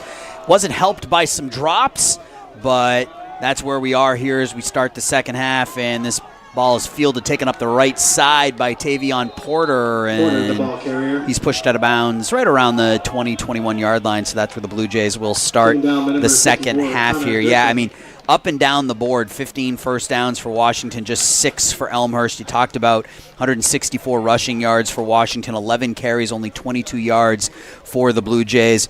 And then time of possession, which is something we thought would be important, really hasn't been, as Washington held the ball for 14 minutes and 39 seconds in that first half. They had 3 scoring drives that were less than 3 minutes long. So out of a team that's so heavily run-oriented, that's unexpected. And the time of possession as well, Elmhurst 1 of 5 on third downs and also 0 for 1 on fourth down, so they haven't been able to extend drives and try to get that advantage in time of possession. We're underway here in the second half, and right off the bat, Odom is tackled in the backfield. That'll go down as a sack. A couple of players in the backfield there, Nate Light, Jack Middleton for the sack, and that's the third time that Odom has been taken down behind the line of scrimmage, so second and long now for the Blue Jays. I don't know what was said to Jack Middleton before this game, but Washington needs to say it to him again next week. He has been a force. And Middleton now 2 sacks, has a 1.5 tackles for losses. He had 2 pass breakups and a quarterback hit in the first half. Here's a throw, nice cutback by the wide receiver there, taken to the outside, and that's a good pickup for Elmhurst. That's Preston Simmerd, the freshman wide receiver out of Frankfurt. That was a nice move. Able to get a little juice there with that move, and really a nice play. And that gets Elmhurst back into a spot. 3rd and 9, not great, but it's better than 3rd and 17. Yeah, picks up 11, makes 2nd and 20, 3rd and 9. Odom in the pistol here. Running back behind him, that's Darius Lane, and the throw to Lane a little bit low as that man again, Middleton, right in the face of John Odom right off the snap, and that'll be 3 and out here for Elmhurst. And that's such a tough spot to put your quarterback in. Put one of the best pass rushers on this Washington team right in your face and try to either throw it around or throw it over him to try to get a running back out in the flat. That's a tough pass. And Middleton stands 6'3", 243 pounds, so you got to get that ball high in the air to get it over that 6'3" frame. And here's the punt, low line drive. That'll be fielded by Goldberg. He'll take it right back up the middle into Elmhurst territory. He's brought down around the 42-yard line, so the Bears will start with excellent field position here again. Already up 35-3. They force Elmhurst into a 3 and out on their first possession, and they'll take possession on the Blue Jays side of the field. Can say this about 6 or 7 Washington players, but Goldberg has been so impressive in this game as well. He just has an idea of what to do with the football. He's not out there just winging it. He knows what he's doing out there. He's made some nice moves, and he's done a nice job. And early this Bears team has done a nice job as now the offense comes out on the field. Yeah, Goldberg came into the game, 35 catches, 347 yards. So not a big play threat. That's less than 10 yards a catch, but has a 20-yard touchdown catch in this game, as well as that 71-yard punt return. And Levi Moore in the backfield here again to start the second half. He'll drop back to throw. Looks to his right, fires it to his right, and there's that man, Colin Goldberg. That'll be a pickup of about 6 or 7 on first down, and Moore just dropped back confidently there. And remember, Aaron, we were told Clark Stevens was going to be the starting quarterback today, not Levi Moore. Moore has come out there. He's been the quarterback, and he's done a nice job overall for this Bears offense. Outside of one throw that was really way offline, he's been on target and on time. Elmhurst with a sideline warning. If they do it again, they'll get a penalty. But anyway, Aaron, it's been efficiency for Levi Moore at quarterback today, and that's what the Bears need from a backup quarterback. Yeah, and I mean, I guess hindsight, you look at what Washington U does successfully and what the Blue Jays struggle with, and that's the running game. So it's not really a surprise that they chose to go with their running quarterback in this game, but he's shown he's more than that as he hands it off to Fred Ware around the left side. He tries to cut back in. He's caught there as he gets back to the line of scrimmage. Jace Zafiro is able to make the tackle. That'll bring up third and about 5. And Ware trying to stretch that play further outside. The Blue Jays kind of hemmed him in, kept it to a short gain, and now third down, about 4 yards to go. Ware last week against Carthage, 16 carries, 221 yards. I mentioned Fred Ware, Kenvoris Campbell combined for 258 yards and 4 rushing touchdowns just a week ago. Now, relatively speaking, Blue Jays doing a good job against those two so far here in this one. In the shotgun, Moore hands it off. Right up the middle is Ware, and he's not going to get there. He's tackled behind the line of scrimmage, and that'll bring up fourth down. It's Justin Harris, the defensive tackle on the tackle, and I got to think from this position that probably going for it here on fourth down. Yeah, the Bears certainly lining up as if they're going to go for it. I personally would not want to give the Blue Jays any momentum. I'd punt, but let's see what the Bears do. Moore with Ware standing to his right. 3 wide receivers to the left. 1 here to the near side. Colin Donahue all alone on the near side. Now shifting to the far side of the field. Now 2 receivers on each side. Levi Moore will take the snap. Back to throw. Looks, fires, and the diving catch made by Colin Donahue right at the 25-yard line. That'll be a first down for the Bears. Number 18, Colin Donahue. Donahue, that pass a little bit off his body, had to really extend and then go to the ground to make that catch. Nice job by Donahue. That is really a heartbreaker for the Blue Jays. They had a chance to get Washington stopped in good field position, and now the Bears are inside the 30-yard line. And you've seen the running game in the first half open up the passing game here a little bit in the second half for the Bears as they come out throwing a little bit. Ball handed off to Ware around the right side. He's snuffed out. Maybe picks up a yard. Charles Scott and Aitor Agbenyana on that tackle. Good first half for Charles Scott. The senior out of San Diego, 8 tackles, had that interception. We've said his name an awful lot for this Blue Jay defense. You look at this game for the Elmhurst defense, there haven't been very many positives. Charles Scott, though, has been a definite positive. 2nd and 8. Ball right on the 24-yard line. Moore back to throw, throws it to the outside again, hits Colin Donahue again, and we're going to have a late flag. Hit out of bounds. Well, he was suplexed down to the ground a good 3 yards, 4 yards out of bounds, Aaron. And that's going to draw a flag 99 times out of 100. Yeah, easy call there. And that'll tack on some extra yardage on that play. It'll bring up first down for Washington U when this is all settled. And that's just frustration, Aaron. Sorry to jump in on you there, but unnecessary roughness. Defense is number 11. The ball we placed half the distance to the goal. Automatic first down. When you're a defensive player, you know once you're in that white, you can't make a tackle like that, especially just throw a guy into the ground. And unfortunately, again, that's just frustration. Now you give Washington a great chance here just outside, it looks like, about the 10. Yeah, there's Jeffrey Leylighter. He was called for the penalty, and he's been taken off the field. And watching down here to our left, he was walking off the field, and one of his coaches had to come get him. I think maybe he thought he got thrown out of the game for that play. Now we have a flag on the sideline, the far sideline here, which is Washington's sideline. Not sure if they had 12 men on the field. Good ball. Unsportsmanlike conduct on the offense. Bench player number 41. It's a 15-yard penalty. Still first down. Well, there you go. So a bench player called for an unsportsmanlike conduct penalty.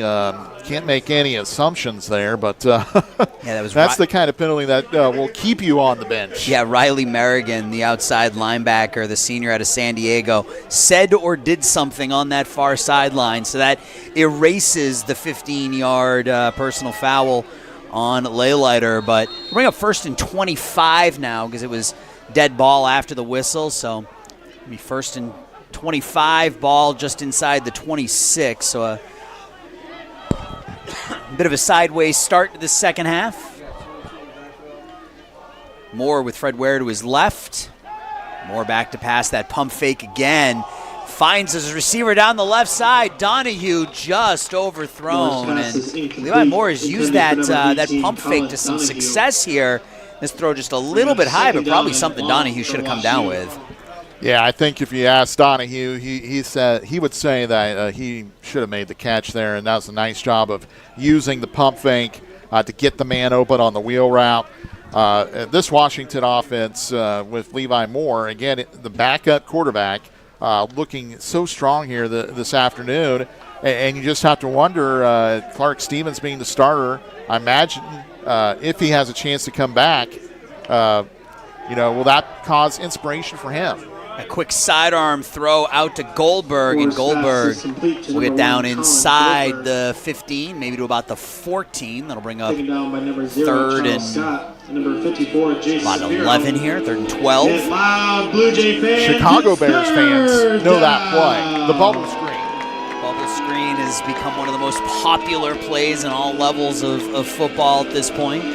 That sets up a reasonable first down for the Bears. They were 1st and 25. They're now 3rd and 14, up 35-3 here in the third quarter. Moore back.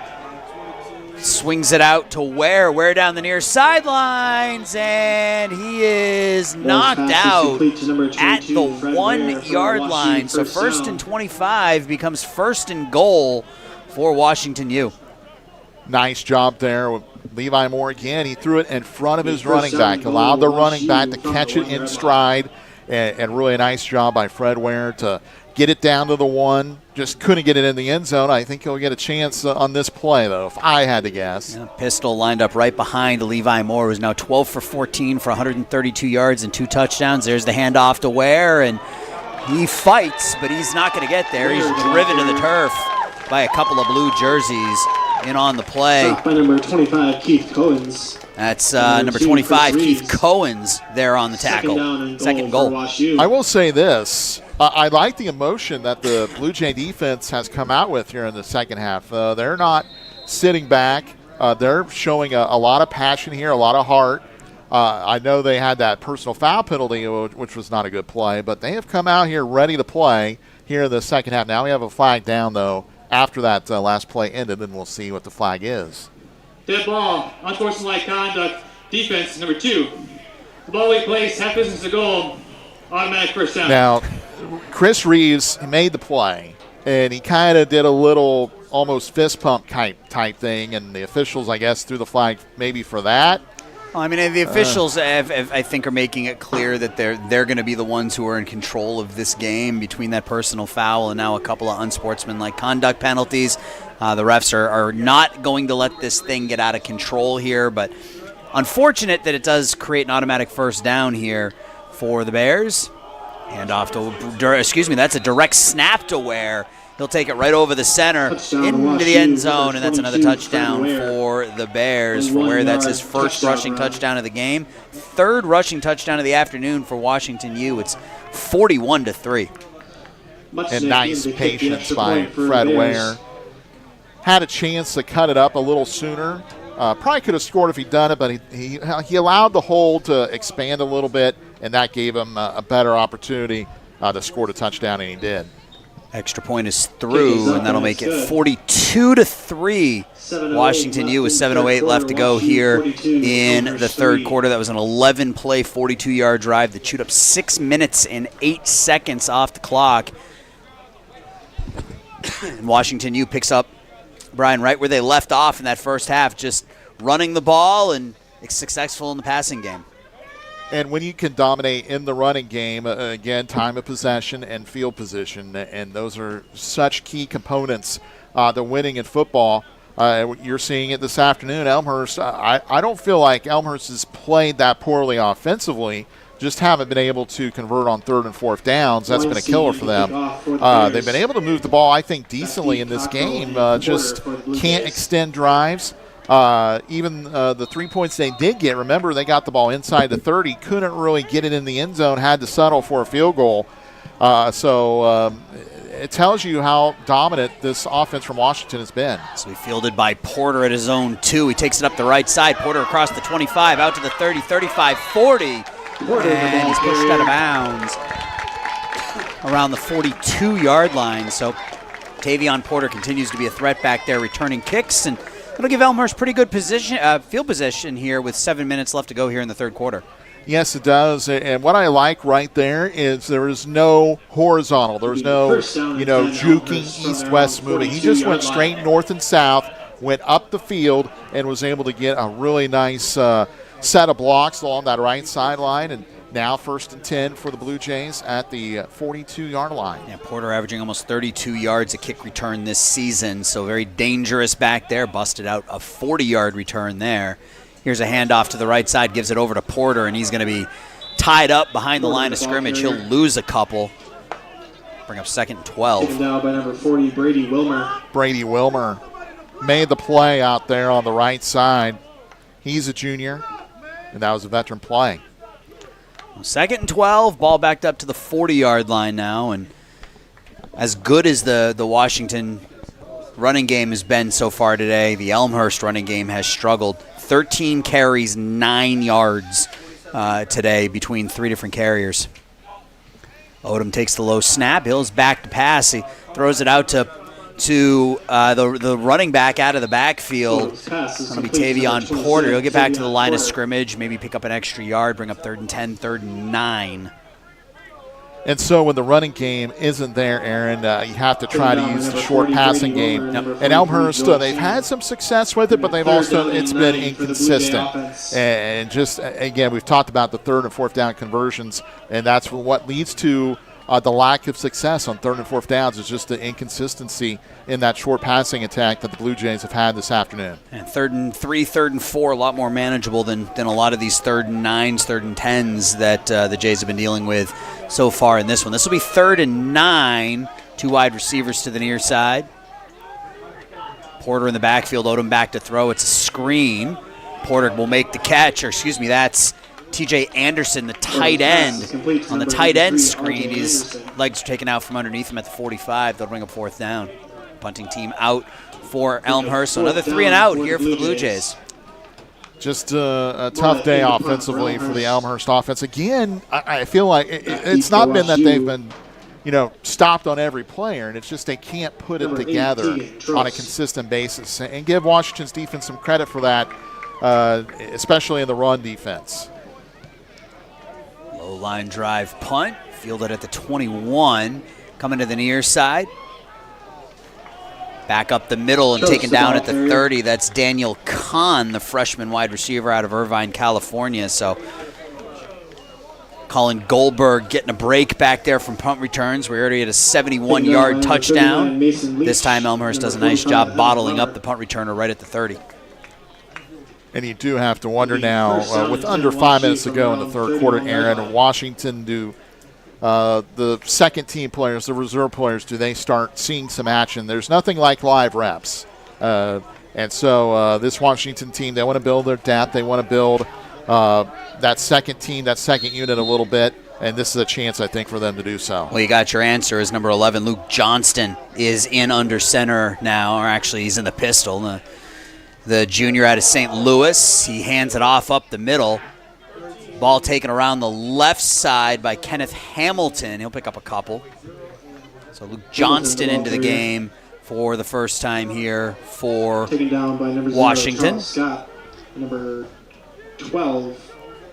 Hamilton getting another carry, though. I wonder if that was a bid to get him over 100 yards. I have him at 99 right now.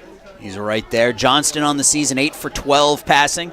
Has a touchdown and an interception. This is his 4th game of the year. Got Fred Ware out there with him. Hands it to Ware. Run up the middle and nothing doing. A tackle for a loss. That time, Elmhurst able to get some push against that offensive line. One of the few times we've been able to say that here on this beautiful Saturday afternoon. loss of a yard, and now third and long. Washington, I think, only had 2 or 3 of these in the game. Third and about 7. That was Matthew Kinoshina, number 28, the sophomore running back out of Chico, California. So we are going to be digging in to this Bears depth chart here today, I think. This will be 3rd and 8. Ball on the 34-yard line. Johnston, Kinoshina to his left. Johnston back to throw, looks to his left, throws it to his left. It's batted down, bobbled, and dropped. That was almost picked by the defensive lineman. Is that Andre Hunt, number 97? Broken up by number 99. On the replay, it looks like Malachi Correa actually had the last chance at it.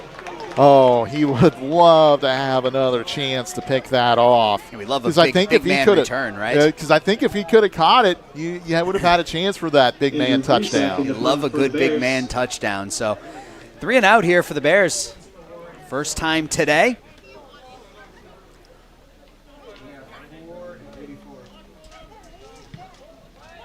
High drive punt, fair catch called for at the 20, and we got a flag down on the near side of the field, right in front of the Elmhurst bench. Flag on the play. That was a good punt.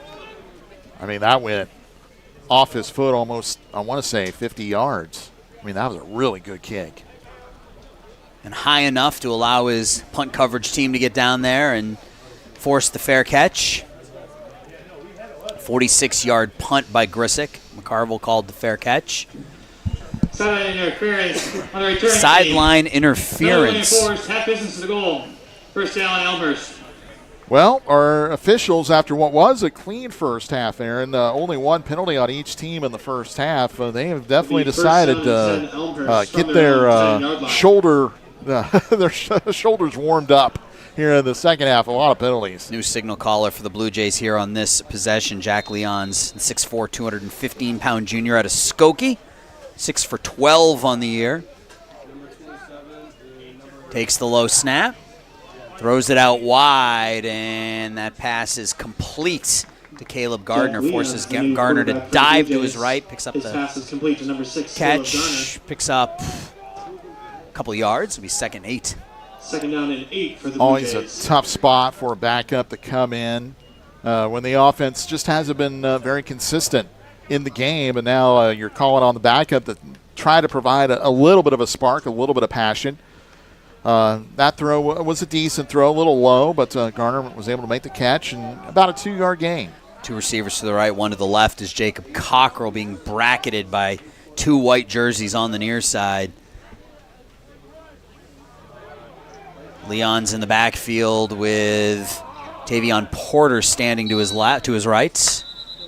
And play clock violation. And that's what happens sometimes when you put that backup quarterback in there. There's a little bit of miscommunication between the sideline and that player. And I'll bring up 2nd and 12 now, 2nd and 13. I don't know if our field mic caught it, Aaron, but I could hear the Elmhurst coaches saying, snap the ball. And just unfortunately, I think Leons didn't hear him in time, and a delay of game.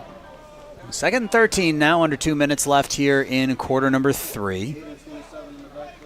Leon's ball hits the ground, picks it up, throws it over the middle, and the pass is almost intercepted. It went through the hands of, I think that was Caleb Garner. R.J. Anderson was there waiting for it, but almost ended up as a pick. Yeah, that football kind of plinkoed around in the middle of the field there, and unfortunately for Washington, they couldn't get a pick, and now Elmhurst, again, a tough spot. They've had a lot of these 3rd and longs, Aaron, and you brought it up. It's just tough to convert these. We have 3rd and 10, 3rd and 12, in this case, 3rd and 13. Yeah, those defensive linemen pinning those ears back, right, coming after the quarterback down here by his own end zone. Leon's back to pass, throws it to his right. Pass is completed there to McCarville, and he'll make his way out to about the 15-yard line. But that won't be close to a first down. They'll bring up 4th and about 6 here for Elmhurst as they will bring out the punt unit. I do like Leon's standing strong in the pocket, not showing really any adverse effects from the pass rush, and was able to get a good throw off there. Just unfortunately, again, being a 3rd and long, you have to throw it way down the field to get it, and that time had to kind of throw it shorter and did not pick it up. Oristano back heels on the goal line. He'll drop it out of bounds right around the 41-yard line, so that's where the Bears will take over. Punt of about 35 yards for Oristano, and Bears will take over in Blue Jays territory with 1:06 left to go here in the third quarter, 42-3.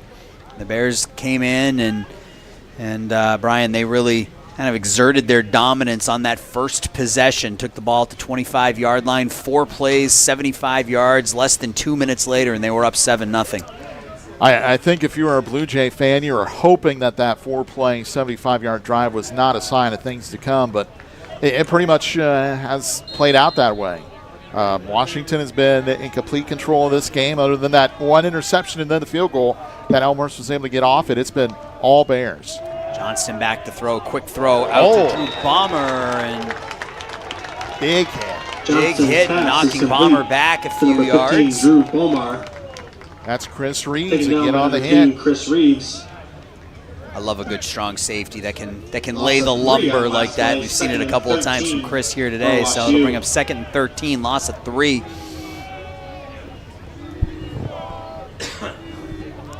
Three wide receivers for the Bears, 2 to the left, 1 to the right. Johnston in the shotgun. He'll hand it off. Oh, no, he'll take the ball. He'll take it around the right side, and he's dragged out of bounds after a pickup of about 6. Had me fooled there. Yeah, that's really the first time that the quarterback, they've had the Wildcat keep it a couple times. The actual quarterback kept it on one of those, I guess it's an RPO play, but that's a decent gain, and that's kind of scary that the Bears have 3 quarterbacks that they can turn to. And that was put in the belly of Cal Newell, pulled out, and Washington will allow the clock to run out, and that'll send us to the fourth quarter in a game that has been all Bears from the opening kickoff. Fourth quarter coming up. Blue Jays down 42-3, and where we're talking about this is a good opportunity maybe for some of the Elmhurst backups, some of the Elmhurst younger players to get some of those real-world reps, real-world opportunities. Certainly, if you're head coach Mike Murray, if you're the rest of the staff, this is now a chance again. Younger players or players you're trying to develop, give them a real chance to see what they can do, see what they've learned, and just try to use this remaining 15 minutes as kind of a classroom on turf and see what you have for now and also for the future. And the thing the Blue Jays have to remember as well, of course, we as observers, we can look at things on paper a little bit more. They have 2 games coming up, Elmhurst does. Home games as well. Carroll and Milken. Those are games that they can win. You don't want this game to impact, especially that game against Carroll next week. Right, you can't let what happens this week affect you next week, and as a coaching staff, there's always room for opportunity, always ways to be coaching players up. As the swing pass finds Newell, he'll take it down to about the 38-yard line. That'll bring up 4th down. You don't want one loss to turn into a second loss. So that's certainly what the Blue Jay coaching staff will try to do. And right now they have Washington in a bit of a trouble spot, 4th and about 6. And Bears came out quickly for this 4th down play. We'll see if they actually snap it here. Luke Johnston, the junior out of St. Louis, under centers. Got Newell to his right, 2 receivers to the left, 1 split out wide. Johnston will take the snap, pulls the pass back, throws it deep into triple coverage. That's intercepted down around the 5-yard line by Elmhurst. That's Taylor West, the senior out of Lake Mary, Florida, is able to pick off the ball, but on 4th down, you got to knock that ball down. I was just about to say that, Aaron. I'm sure the coaching staff will explain for the future. If it's fourth down, just knock it down. Unless you have an opportunity, you can see the whole field out in front of you and you can run it back for a touchdown. Just knock it down, because look at that. Blue Jays just lost almost 40 yards of field position, or at least 35. So, yes, it's a great play to make the catch, but in that spot, you want to knock it down. You don't lose the field position. Now the Blue Jay offense in a tough spot. Yeah, that's essentially an arm punt for Washington there, as throw is out and the catch is made. Leon's pass is complete to number 13. I like Zach that little Henderson. hitch route by Zach Henderson right there from the Blue Jays. Gain of 5, second and 5 seems like for Washington Elmhurst. has kind of played soft on a lot of first downs, and so that short passing game has been there. When Elmhurst has been able to succeed in the short passing game, which, again, as we've talked about here in the second half, unfortunately, it's been a little inconsistent. Yeah, Leons gets the ball out. That's how you run that sort of that West Coast style offense that you were talking about in the first half. You get the ball into the hands of your quarterback, quick read, quick throw. Here's another quick throw, but this one high and wide to Jacob Cockrell, who was open down in the flat, but they'll bring up third down now. Brings up third down and 5 Yeah, and for I think Elmhurst. something that Elmhurst certainly will look at next week and for the remaining games as well is, what are the ways we can get Cockrell the ball a bit more? Can we get the ball to him a little bit more, whether it's jet sweeps, whether it's that hook and ladder play, whether it's just a little hitch route? What can we do to get Jacob Cockrell the football more? Because he is really a big play threat that this offense needs. Yeah, 2 catches, 33 yards today, but averaging over 22 yards a reception on the season. Leon's back on third down. He'll step up. Now he'll roll out to his right. Throws the ball, and it's in and out of the hands of a Bears defender there. That was number 34. Was that Keyshawn Collins who let that ball go through his hands? Fourth down and 5 for the Blue Jays. It looks like it was. They'll bring up fourth down. For a out into punt for Elmhurst. Unfortunately there for Leon, so that's kind of one of those throws where you're running right and then you throw across your body. More times than not, that leads to trouble. And right there, it almost led to an interception. He was trying to hit Darius Lane, who had rolled up that near sideline, but just not enough on the throw. The ball's bobbled right at midfield, but held on to by Trost right at midfield, and that's where the Bears will take possession with 13-11 left to go now in the fourth quarter of a 42-3 Washington lead. So, Aaron, as this afternoon has gone on, the sun has gone a little bit more to the southwest. It was pretty much straight south of us, but now that kind of makes the way that Washington is going, it's kind of the sun field now. And so those punt returners, they have to kind of block out that sun, and I think that led to the drop and almost the loss of possession. Looks like we've got handoff there. We got another new signal caller in there. That's number 17. That's Alexander Singh, the freshman from California, is out there. He's the 4th signal caller of the afternoon here for Washington. Kenoshita, the ball carrier. Kenoshita on the run. He picked up a couple, bring up 2nd and 8. So Singh, 5'10", 175-pound freshman. Got Kenoshita to his left. Kenoshita takes it over the right side. He finds a hole, cuts across the 40, down inside the 40 to about the 38-yard line. That'll bring up a first down. Pickup of 10 for Kenoshita on 2nd down. Taken down by number 5, Talon West. Number 34, Even the Keyshawn reserve Collins. offensive line for Washington right now, they're controlling the line of scrimmage, and that's allowing the Bears offense to have a lot of success. 35 carries on the day, closing in on 200 rushing yards.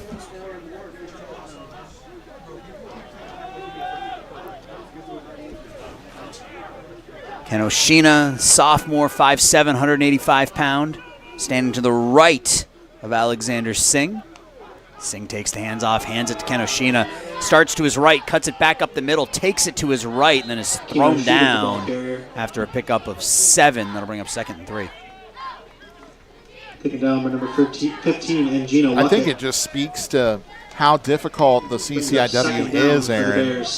I mean, you have Wheaton, you have North Central coming up for Elmhurst. And those two teams are ranked. This Washington team not ranked. But yet Washington, thoroughly in control of this game. Not only is North Central ranked, they're number one in the country, and they've been a dominating team here over the last handful of years.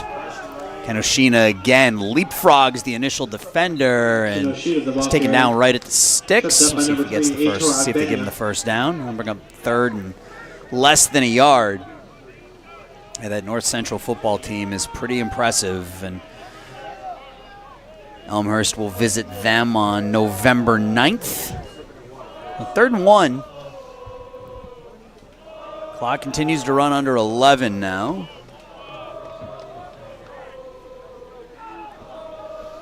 Washington very content to let that clock tick down here. Alexander Singh, Kenoshina now to his left, now behind him, and it looks like the Bears will use a timeout here on 3rd and 1, their first of the half.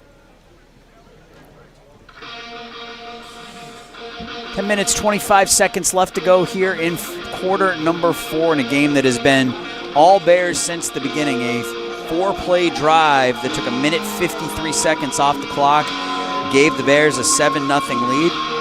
Elmhurst then went 3 and out, and Colin Goldberg on the ensuing punt returned it 71 yards for a touchdown to make it 14-0. An interception in Washington territory gave Elmhurst a little bit of life. They had the ball 1st and 10 at about the Washington 35-yard line. They weren't able to score, turned it into 3 points, 14-3. But then 3 consecutive drives that ended in touchdowns for Washington in that second quarter made it 35-3 going into the third. They've added another touchdown here in the third quarter.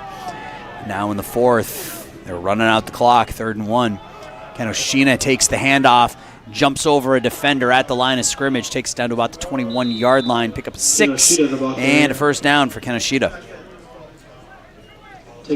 So Washington, they've not played Wheaton yet. They've played North Central. They lost to North Central 49-9. And I'm telling you what, this Washington team, seeing them in person today, they really impressed me. They look good on video, but this is an impressive team. So North Central doing that to Washington, that tells you a whole lot about how good North Central is. Bears are going to improve to 5-1, 4-1 in the CCIW, while the Blue Jays will drop to 2-4, 2-3 in the conference.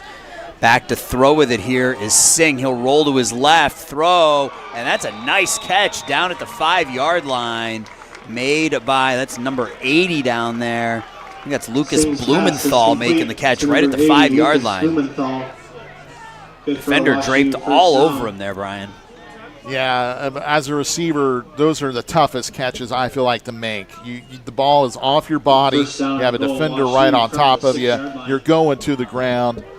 That's an amazing catch and really a great job by Blumenthal. So 1st and goal now on the 5 for Washington U.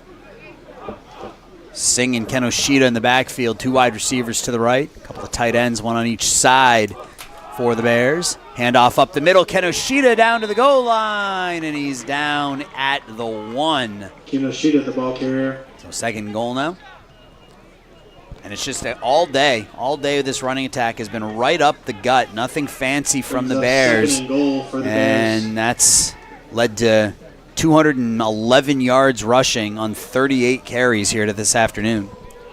And it's been a lot of just, again, straight ahead runs. Not even outside the guards. You're going between the guard and the center on a lot of these. Yeah, I don't think there's been a single sweep or toss all afternoon here by Washington U. It's right up the middle. Here's Kenoshita, and that's an easy touchdown for the Bears. They have run away and hidden with this one this afternoon. It's 48-3, and that drive was all number 28, Matthew Kenoshita, the sophomore from Chico, California, Pleasant Valley High School. He's got himself a touchdown and 35 rushing yards here in the fourth quarter. For the Bears.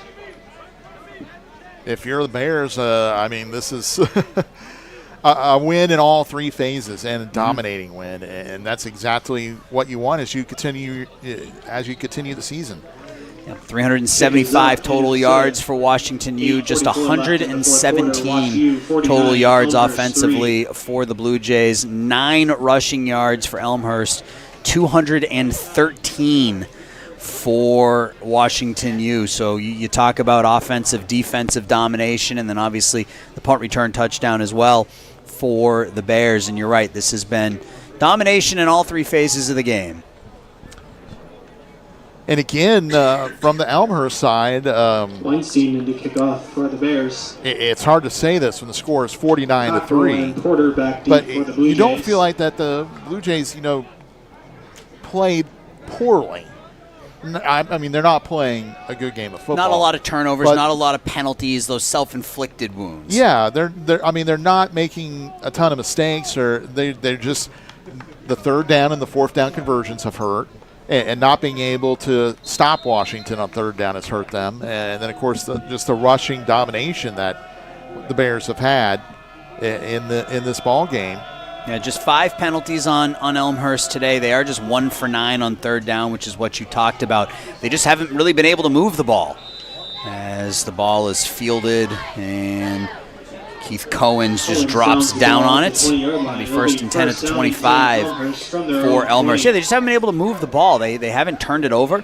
They haven't thrown an interception or fumbled the ball yet today. They just haven't been able to move the ball offensively. And as we kind of thought would happen, Washington has had a lot of success running the ball. Is that something that Elmhurst has struggled stopping this season? The Blue Jays have allowed over 200 rushing yards per game coming into play today, while Washington U has averaged over 200 rushing yards per game, and that's really been the difference in this game today.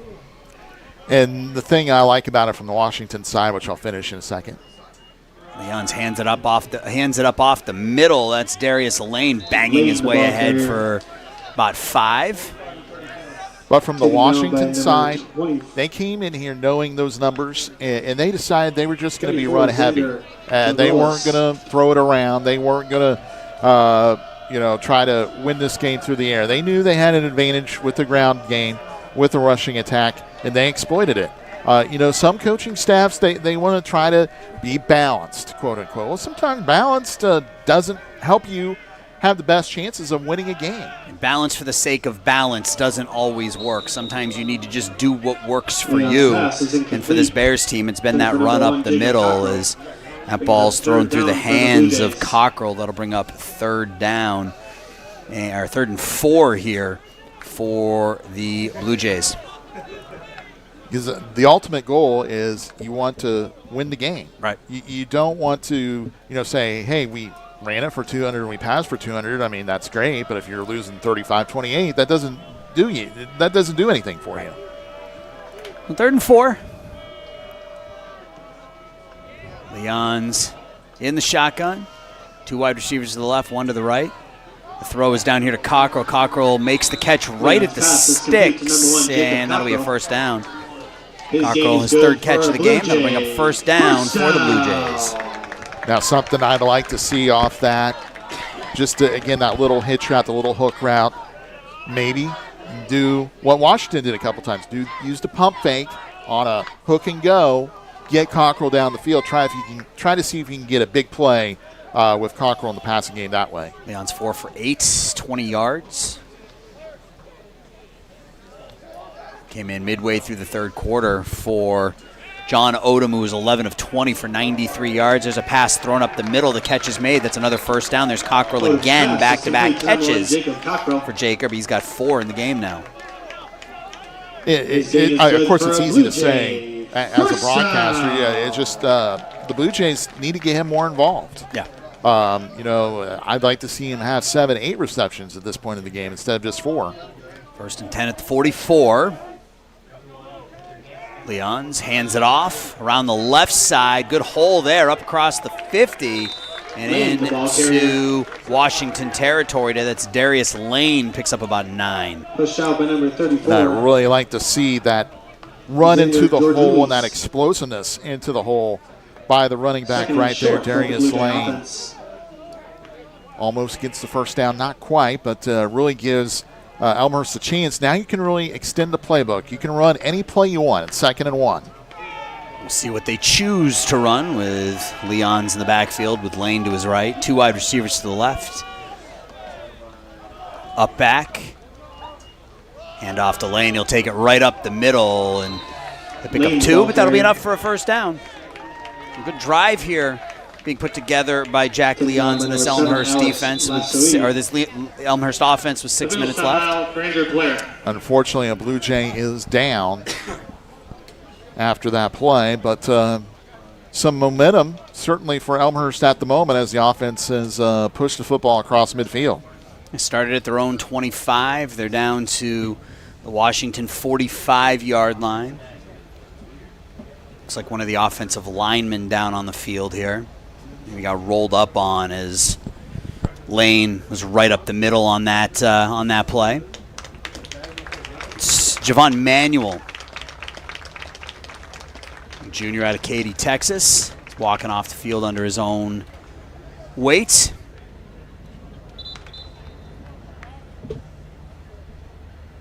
First and 10.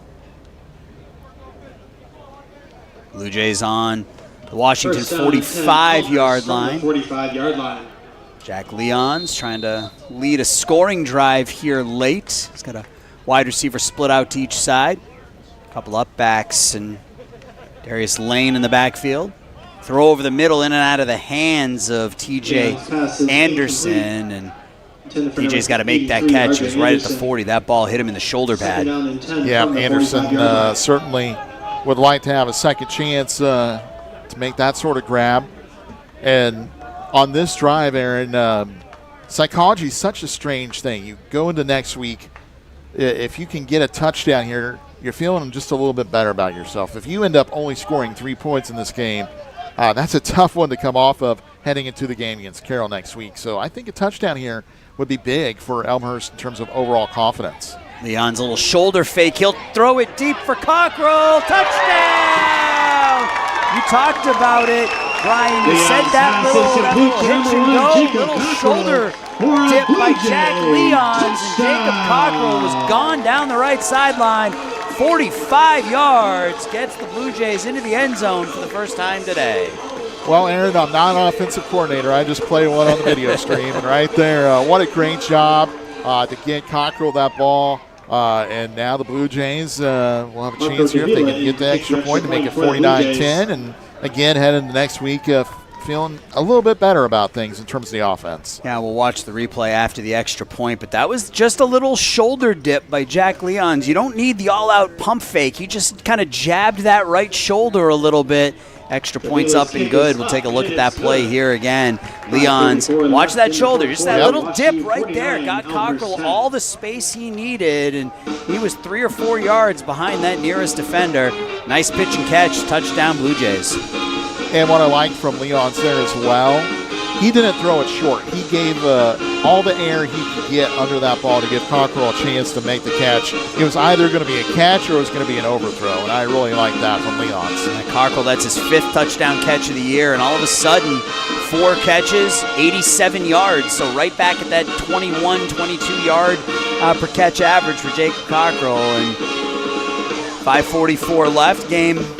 The end result of this game isn't in doubt, but that's a good drive put together by Jack Leons and this Blue Jays offense here late in the fourth quarter. Indeed it is, and now if you're the Blue Jays, what you'd like to see is the defense get a quick stop, maybe get your offense out there one more time and try to do it again, try to get another touchdown on the board. Again, the end result certainly not in question at this point, but you'd like to have just a little bit of confidence heading into that game against Carroll next Saturday at 1 o'clock here at Elmhurst. Leon's now 5 for 10, 69 yards and a touchdown here this afternoon. So good showing for the junior out of Skokie here. Came in about midway through the third quarter, but that was a good drive. 75-yard drive for the Blue Jays that ended in a 45-yard touchdown pitch and catch from Leons to Cockrell.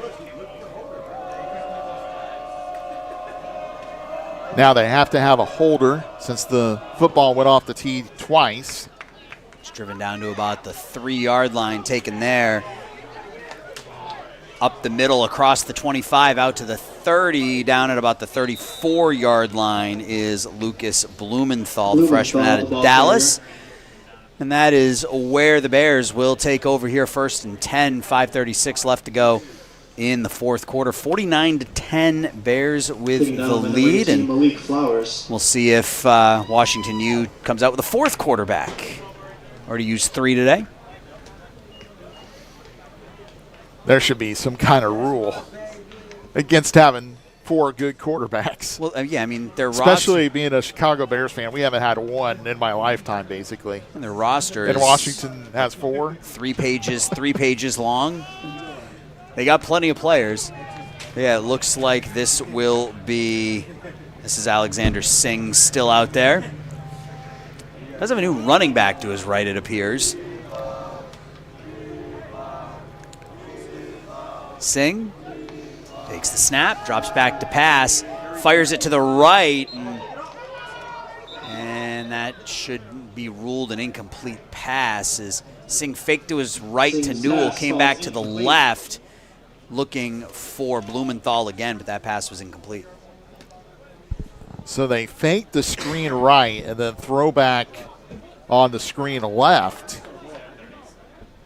That was kind of a tricky play. And it was a hard screen pass, too. Normally those screen passes are little airmail, soft tosses. That was a bullet thrown into the knees of the intended target. Handoff here to Newell. He tries the left side. He'll get the edge. He's out to the 40-45, and he's tackled out of bounds at about the 48-yard line. And we have an injured Washington U player down on the field. We might get a holding call. There was a lot of jersey being grabbed onto. I believe that was Malachi Correa on the near side was being held onto, but no whistle. Certainly looked like on the replay that we just saw that it was a hold, but it was not called. Really, in this game, again, we had a very clean first half. The officials throwing some flags in the second half, but a lot of those were related to unsportsmanlike conduct. Really not holding or blocking the back. We did have one pass interference call in the game as well, and then there was the one touchdown Washington had where it kind of looked like it could have been offensive pass interference. Certainly, if it had been thrown, I don't think there's an argument that Washington could have been making against it. It wasn't called. It ended up being a touchdown. But this game, I think overall has been pretty clean. But right there, it certainly looked like it should have been a holding and no call. And it was Alex Kellner, the left tackle, who was down on the field. He's able to walk off under his own weight. So it'll be 1st and 10. Bears right at midfield. Singh hands the ball off to Newell. He'll try the right side this time. Another hole. He'll pick up about 5 or 6 as he attacks the right side of that Elmhurst line on that run. 2nd down. Under 5. We'll give him 6, so 2nd and 4. 2nd down coming up. But it's just, I mean, the seam is there, and they're hitting the hole. And that's the basics of being a running back. Yes, you have certain plays where you need to be a little more patient. But on most runs, whenever the hole's there, you just need to get into it as quickly as you can. And as a running back, this group of running backs that Washington has, they've done a good job of that, just running north-south here today. Singh and Newell in the backfield. It's Newell again right up the gut. And he'll run into a wave of blue. He'll pick up a couple. It'll be 3rd and 2, 3rd and 3 here for Washington U. You'd like to see him get a stop. You said it just a couple minutes ago. Get a stop, get the ball back. Maybe try for one more. If they do not get the stop on this play, Aaron, then Washington can basically run it down to 2 minutes. And then that's probably the ball game, really. So you don't expect either team to be using timeouts here down the stretch. So 3rd and 3, ball on the 43-yard line. Singh changing things up. One wide receiver split out to each side. Newell in the backfield. Singh back to throw. He'll take a shot downfield, and the pass just off the fingertips of the intended receiver. That's Colin Donahue down the right side. The play maybe Donahue should have made. Right off his fingertips. Pulled those arms back. A little bit of alligator arms a little bit. Yeah, there wasn't a ton of air under that ball. So, I mean, it certainly is a catch. I would say it's a tough catch, but also the receiver I think if you ask him, he would say, I probably should catch that. So it's not necessarily an easy catch, but one, again, that probably should have been made. So Washington will go for it here. Singh with a wide receiver, 2 to the near side, 1 to the far. Singh back to pass. He'll hand it off to Newell, and Newell's upended at the 45-yard line. He will lose a yard, and the Blue Jays will retake possession with 3:24 left.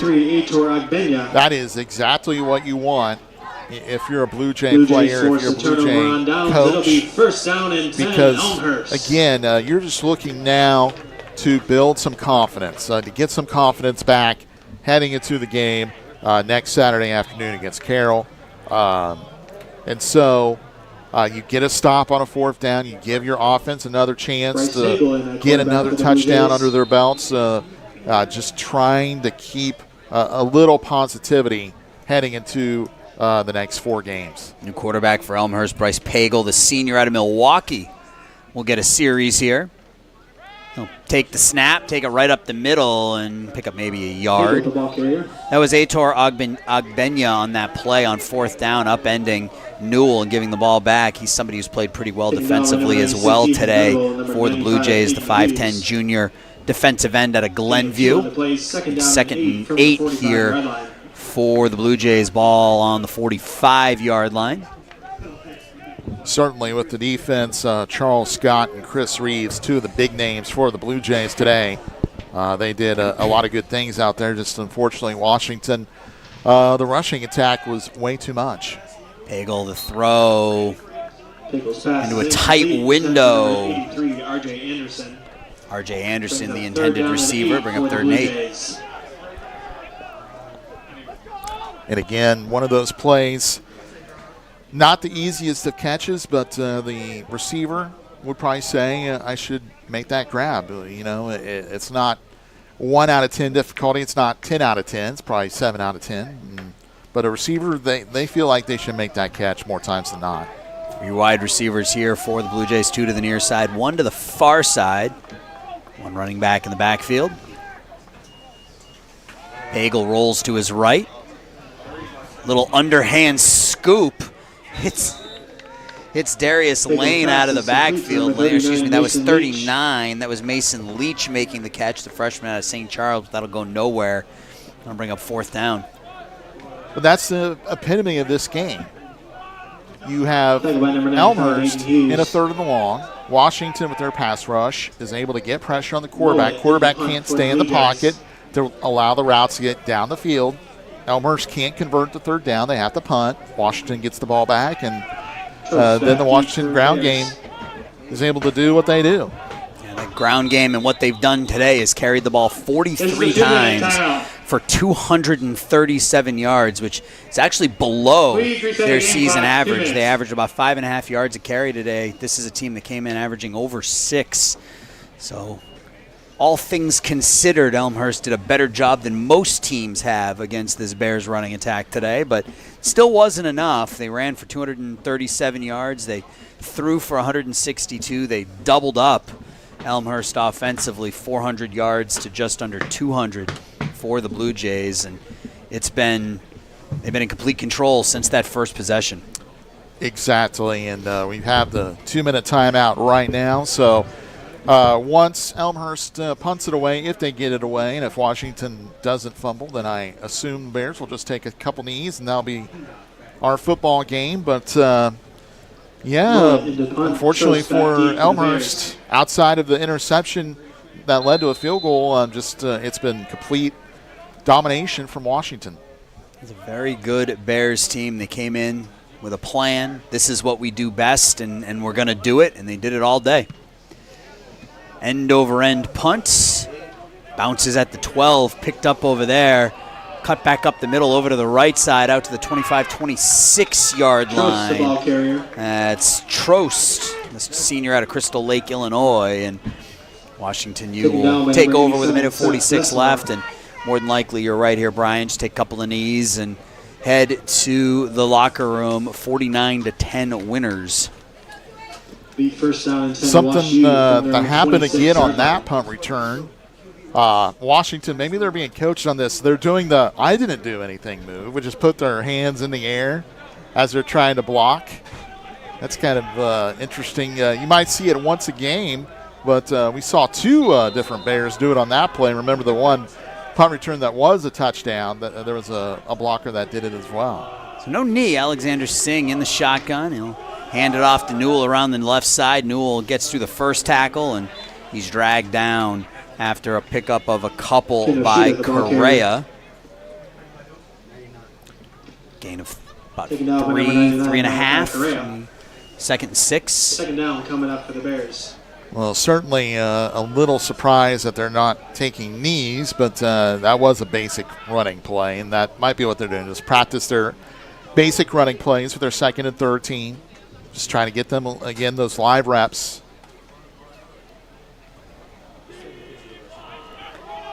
Down to a minute.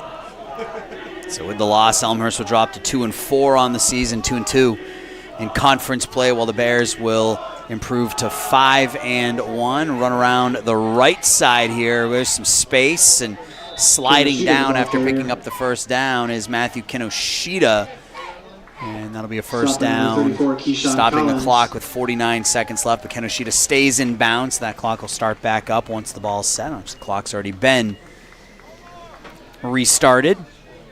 So one more snap, and unless the Bears get a first down or a touchdown, that should be the game. And now they're going to the victory formation, and they'll kneel it out.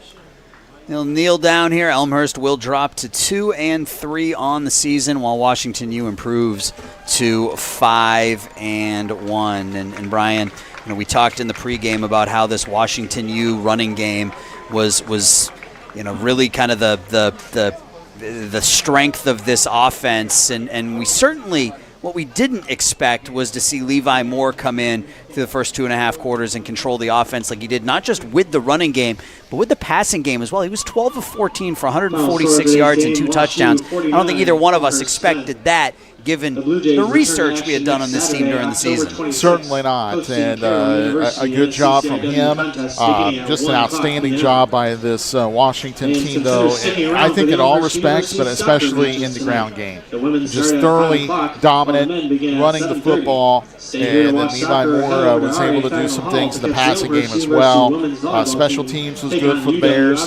This is about as complete a win as you can get in college football. Washington, they played excellent football today. You give them all the credit in the world. And if you're the Blue Jays, you just try to take a little solace so you're able to get that touchdown late, and you try to just kind of forget the rest of it and try to work toward a win against Carroll next Saturday afternoon. Yeah, it was that ground game. 250 rushing yards today for the Bears, just 32 for the Blue Jays, and that was the difference in the game as Washington U ran the ball effectively from snap 1 to the final snap of the game as they win this one 49-10. So I want to thank Brian Crozier, my broadcast partner, the entire crew here at Elmhurst. Yeah, tough one for the Blue Jays, but they'll bounce back against Carroll next week. That'll do it for our broadcast of Elmhurst football here on this gorgeous Saturday afternoon from the Chicago suburbs.